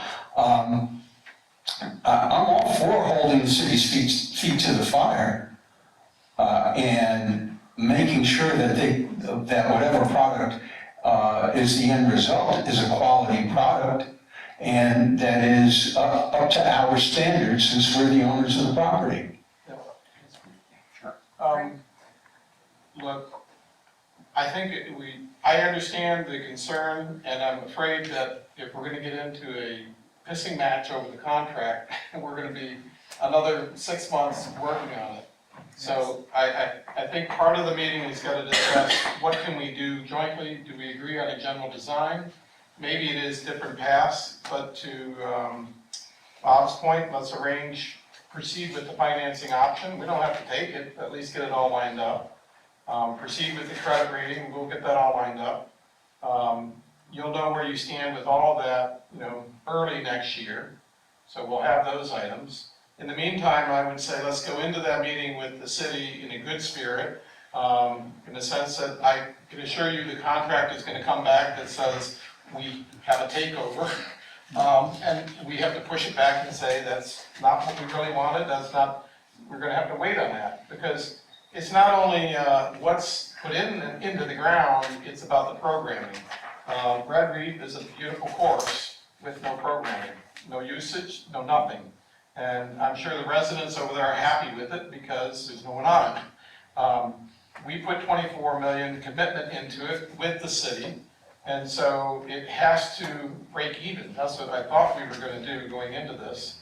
And I think we have to have lighting on the driving range. We have to have lighting on the short course. And you're not gonna go out there with $200,000 of landscaping. It just doesn't work. So they have to, let's just be fair-minded, give them an opportunity to come forward with a plan that we can work together. And I think that's all we can ask. The interlocal agreement, be flexible, but not, give in on everything. We don't know, so why speculate? Let them come back with the proposal. I would say let Brianne and the city work together with whatever that is. And if we don't like it, we don't agree to it. Residents are the ones who lose by not doing anything. So we both have an incentive to make it work. And Bob, I appreciate the fact that you have a wealth of knowledge in this whole area. So I'm optimistic that, it's their money, they want to spend it. So let's make sure let's see if we can get some kind of agreement in principle on it. But if it doesn't work, we'll go have our own financing and we'll take our time and we'll do it right. Well, so long as the direction of the staff at the conclusion of this discussion is to look to arrange financing, so we've got a back door. Yes, absolutely. We need an option B in case we cannot come to terms with their agreement. I think we need first of all, in the bank agreements that you just got, part of that, and I don't know if it's in there, but we asked them for a revolving facility. So that revolving facility, I think we're looking for a range of $1 million or $3 million, but I don't know what the banks have offered. So automatically you'll have some kind of debt instrument there if you need it. It's not, I call it our big giant credit card. It's not that we're intending to use it. Secondarily, with Mr. Ford, I do think we should proceed with some kind of, what can we get for a level of financing that is, I think you referred to as non-ad valorem things. There's a history there, so that should be pretty easy to define. But you cannot do that without a credit rating. And I'm not talking a bond-specific credit rating, just a general credit rating. And that general credit rating will put us on par with the city. And yes, you could get a bond-specific one, but there's no reason for it. We just need to have someone say, who are you and what are you? And are you credit worthy? Otherwise, you'll be paying a dear price for it in the market. So, Well, earlier discussions that we've talked with Ford about their interest rate, it's been a very favorable interest rate, under 3%. Yep. And that's presumably without a credit rating. So I'd like to find out, have them put something in writing, what we're capable of getting from a non-ad valorem standpoint. Not that we're going to draw on it. Lordy, we're probably months away from being able to have to do that if we do end up doing the course. But I think that we need to move on that so that we have some type of an idea of whether we're capable. And by that time, we're going to be into our next fiscal year into to Steve's comments, get ready. Well, we didn't have it this year, there's a potential that we're definitely gonna have to have it next year with the other projects that are going on. If the board's agreeable, I'll take the initiative to work with Mr. Ford and finish that out and report to you on a regular basis where we're at. I think we assigned that to you anyway, Greg. So- Yeah, we did. We did. But we also have to remember that we have to go into this joint meeting with some specifics that Steve has brought out, Craig and Bob have brought out, and that they're, rather than just sit there and say, oh, well, we don't agree with that at that time, maybe ahead of time, have Brianne discuss with the city some of our wishes if we were to go forward. But honestly, I think we've put too much time and too much energy into this at this point to say, here, it's yours. Sorry. We have to look at what they have to offer.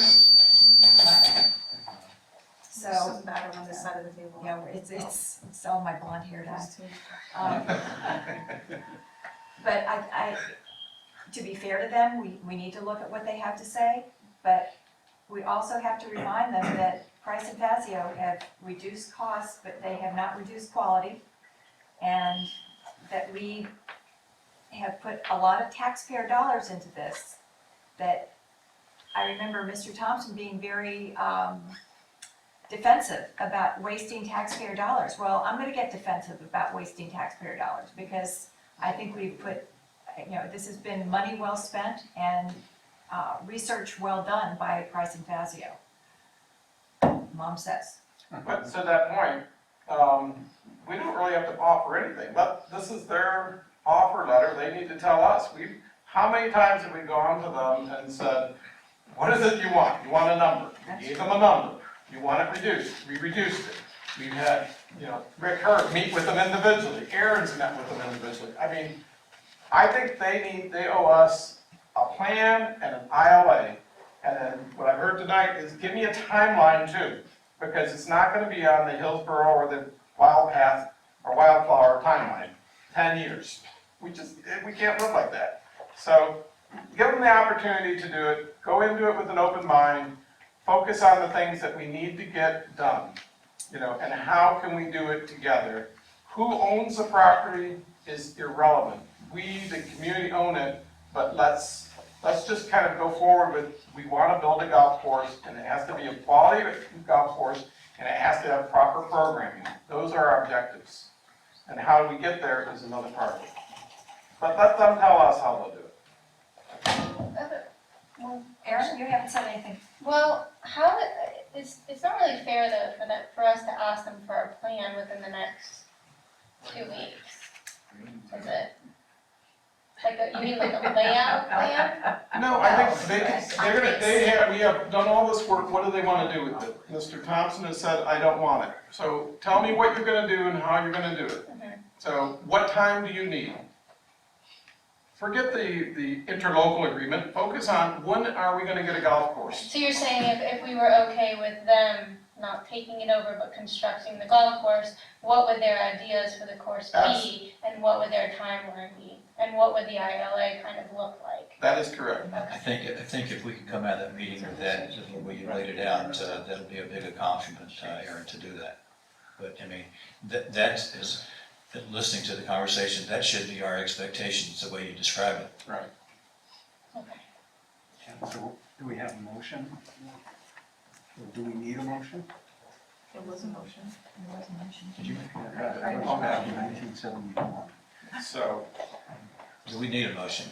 I would just make it general. The motion is respond to the city saying we're interested in their plan and design for a golf course. We're interested in what interlocal amendment would be required. And we hope that they will maximize the use of taxpayer dollars already spent in working through their design, and we'd like to talk about any components at that joint meeting. Okay. Do I hear a second? Second. Discussion? I must admit to this so that nobody is shocked. but I will not plan to support that motion for the reasons that I've already previously described. I will not be a negative factor at that meeting. If the board agrees that this is a way to go forward, I'll be a team player and support that. But I'm not comfortable with the discussions of the city developing and maintaining the force. Developing and maintaining. But they're spending their money. All of it, I hope.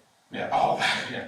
So, we'll have to work through that. I Yeah, well, what, I'm The just, alternative is to satisfy that though, Bob, the alternative is we don't find out what they're gonna do.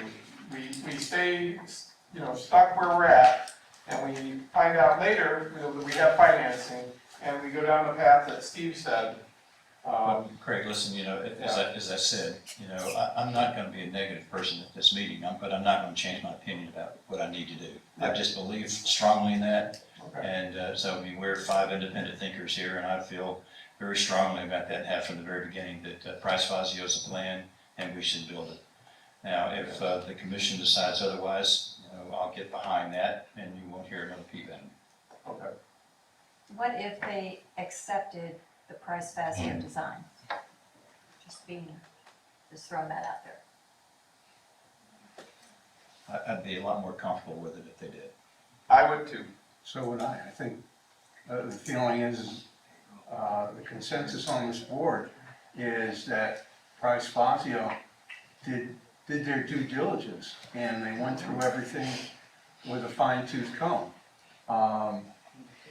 That, to be frank, that they dropped their cost estimate from 28 to 15 million optically is not the greatest. I've already heard some negative comments. I understand why they did it. I understand a little bit about how they did it, and I'm fine with that. But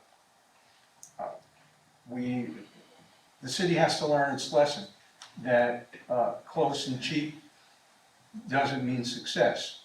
That because they can get 400 people into a room, doesn't mean that they're necessarily right. We have to do, that said, we have to do what is, I don't want to use the word expedient, but what helps move everything along. And so if the city is saying to us, well, we want to build this and we're going to make it impossible for you to build it, which is just about where they are, though not in so many words, then we have to figure out a way to reconcile with it or push back and get some kind of compromise. But going back to your point, which you made so many hours ago, if they accepted Price Fazio, I think that would be great.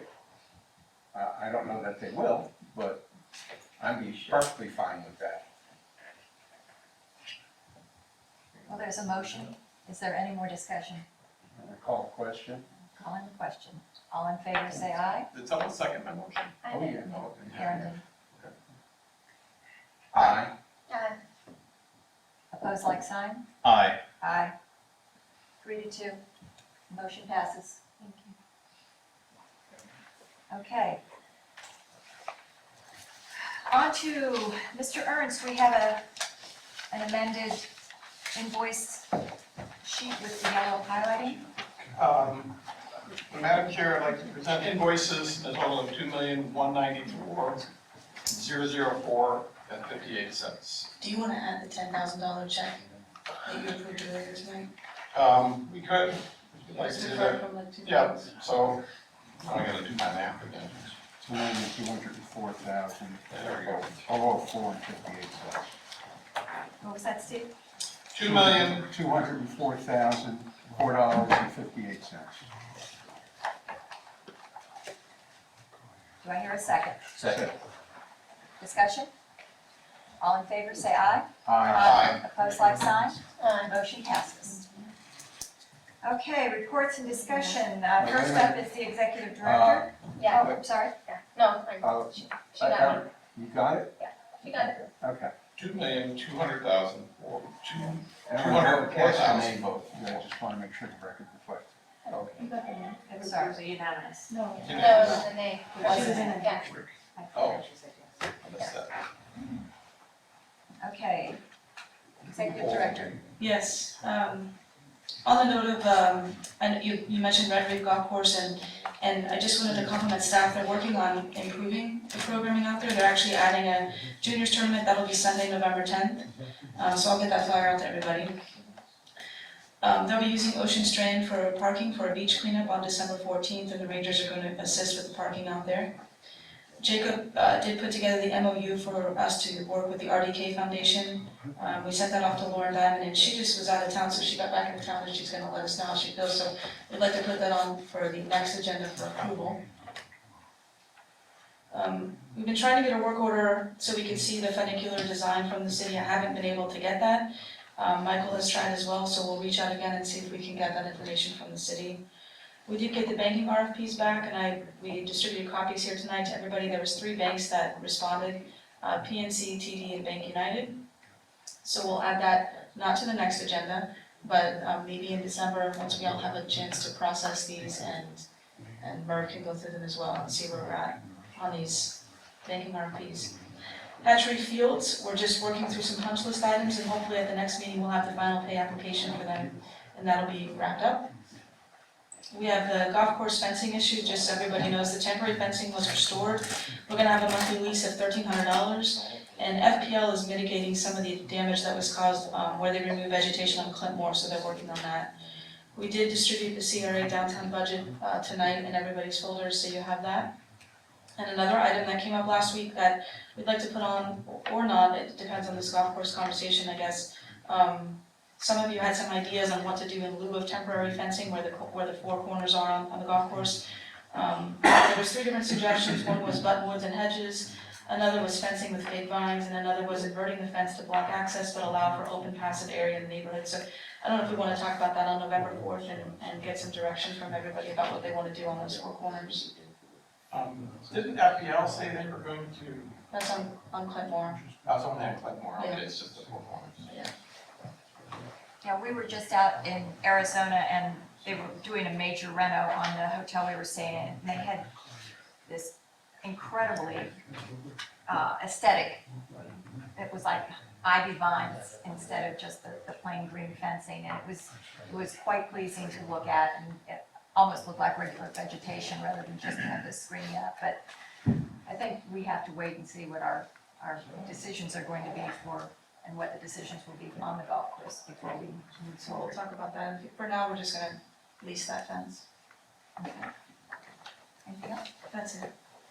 Okay, District Council.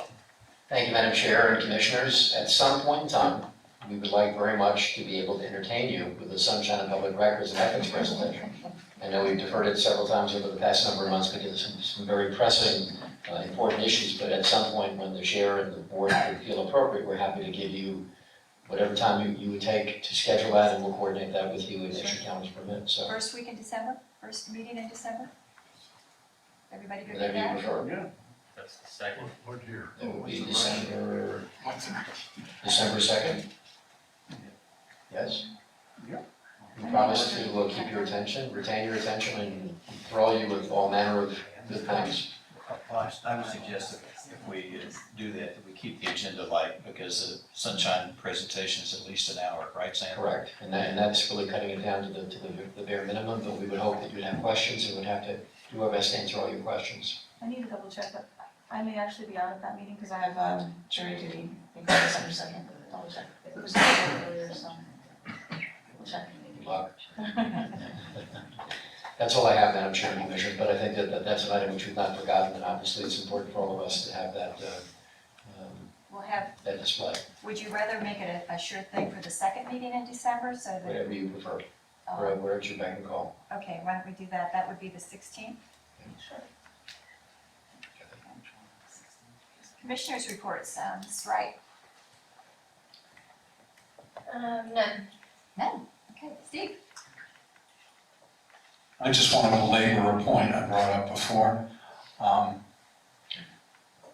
Over the last month, we've seen the consequence of the city having the upper hand with the narrative on the issues in question at the time. And I know we have an RFP out for a PR firm, but I want to reiterate, and I can't emphasize this enough, we are under a microscope, and we have a light shined on us, and it's a very bright one. And we absolutely need to control our narrative. People need to know our side of the story, and it needs to get out more than just on our website and on press releases. So one of the requisites in my mind to any public relations firm or communications consultants that we hire is that they have contacts and good contacts with TV and radio and with the print media, so that we as individuals are in the limelight and we get a chance to voice our points of view. It bothered me no end that I would watch one of the local stations and all I heard was the city's point of view, that we were dragging our feet. And the visuals I saw was of a derelict golf course. That we can't have that anymore. And that's all I got. The communications RFP is out, we'll get those back November 8th. We've had a good response so far, so not as far as proposals being turned in, but as far as people interested in the RFP, so. So can we put that on the agenda for our second meeting in November? We'll give them out to you probably, I think that, I have to look at the dates, but if we get them on the 8th, we distribute them. Okay, we can do that. Okay. Okay, so November 18th. Craig? No feedback. The only thing I do think we should look at the CRA a little bit closer because it appears that the city is draining the reserves, the revenue funds, and paying themselves for what was previously paid. So I don't understand what's happening, but it looks to me like there's 14 million of incoming revenue from all the funds, and they're taking it to themselves for deficiency of past funds. And I just kind of question what our role is in it. That's why I brought it up, Doing Craig. it, yeah. I have a problem. I have to read through all this though, so I appreciate you getting this to us, Brandon. Okay. Bob? Well, something positive. Last Friday, we had 7 inches of rain in our community. The fields at, I think it's Thursday, the fields at Spanish River were closed because of rain. Every other grass field in the city was closed due to the rain. Happy to say that Patchery Park was one of the fields that was open. Thankful to the artificial surface and the infill that we provided over there. The fields were available for play, as was Sandpine Park, which is also, a artificial field. But so, because I checked with Melissa to see what kind of problem all that rain provided, because some of the infill, if you have a lot of rain, it's going to wash off to the side. But Kevin Beckman at the city was on top of it. He said, not a problem. If they need be, they could just brush it back in place because it wasn't significant. And I thought this is exactly what we had hoped would happen when we built these fields. So that when everything else is shut down, we still have a place for people to recreate. Brian? Commissioners, if I could, I just want to clear up earlier when I was put on the spot about Mr. Koski. I want to make sure everybody understands when Commissioner Wright speaks and she said that she was made uncomfortable, what some people may not understand here is that her and Mr. Koski had an altercation after one of these meetings that has left her feeling uncomfortable. So I see the eye rolls and I see everybody feeling uncomfortable, and I want to make sure I have to support each of you and where each of you comes from on your decisions. And so when Commissioner Wright says what she feels, I know where she was because Jacob and I met with her and Mr. Koski about that incident, and I understand her feelings and her emotions behind it. And I wanna put that out there, I know I'm not winning any friends right now with everybody, but I just wanna be clear that I understand where each of you comes from on your decisions, because I talked to you, each of you privately about how you feel about all these decisions. I know they weigh on you, and I know that it takes a great deal of strength for each of you to come here and say the things that you say. So I just wanted to clarify with the audience where she's coming from, so that all these looks, and everybody has to understand that everybody has a different perspective of how they're choosing to vote and how they're choosing to go through this process. And I just wanted to put that out there and clarify what I said earlier as well. Thank you. That took a lot of courage, and we thank you. And Aaron, you have a vote, and we respect that. So whatever your conscience is, we respect you for that. I just want to thank our staff for doing such a remarkable job. Every time I ask Melissa for something, even if it's on a Sunday, she gets back with me. Brianne the same way. It's really a comfort knowing that we've got the support that we do, and also our council. We really appreciate everything you guys are doing for us. So Steve, it's up to you right now. Move to adjourn. Second. All in favor? Aye.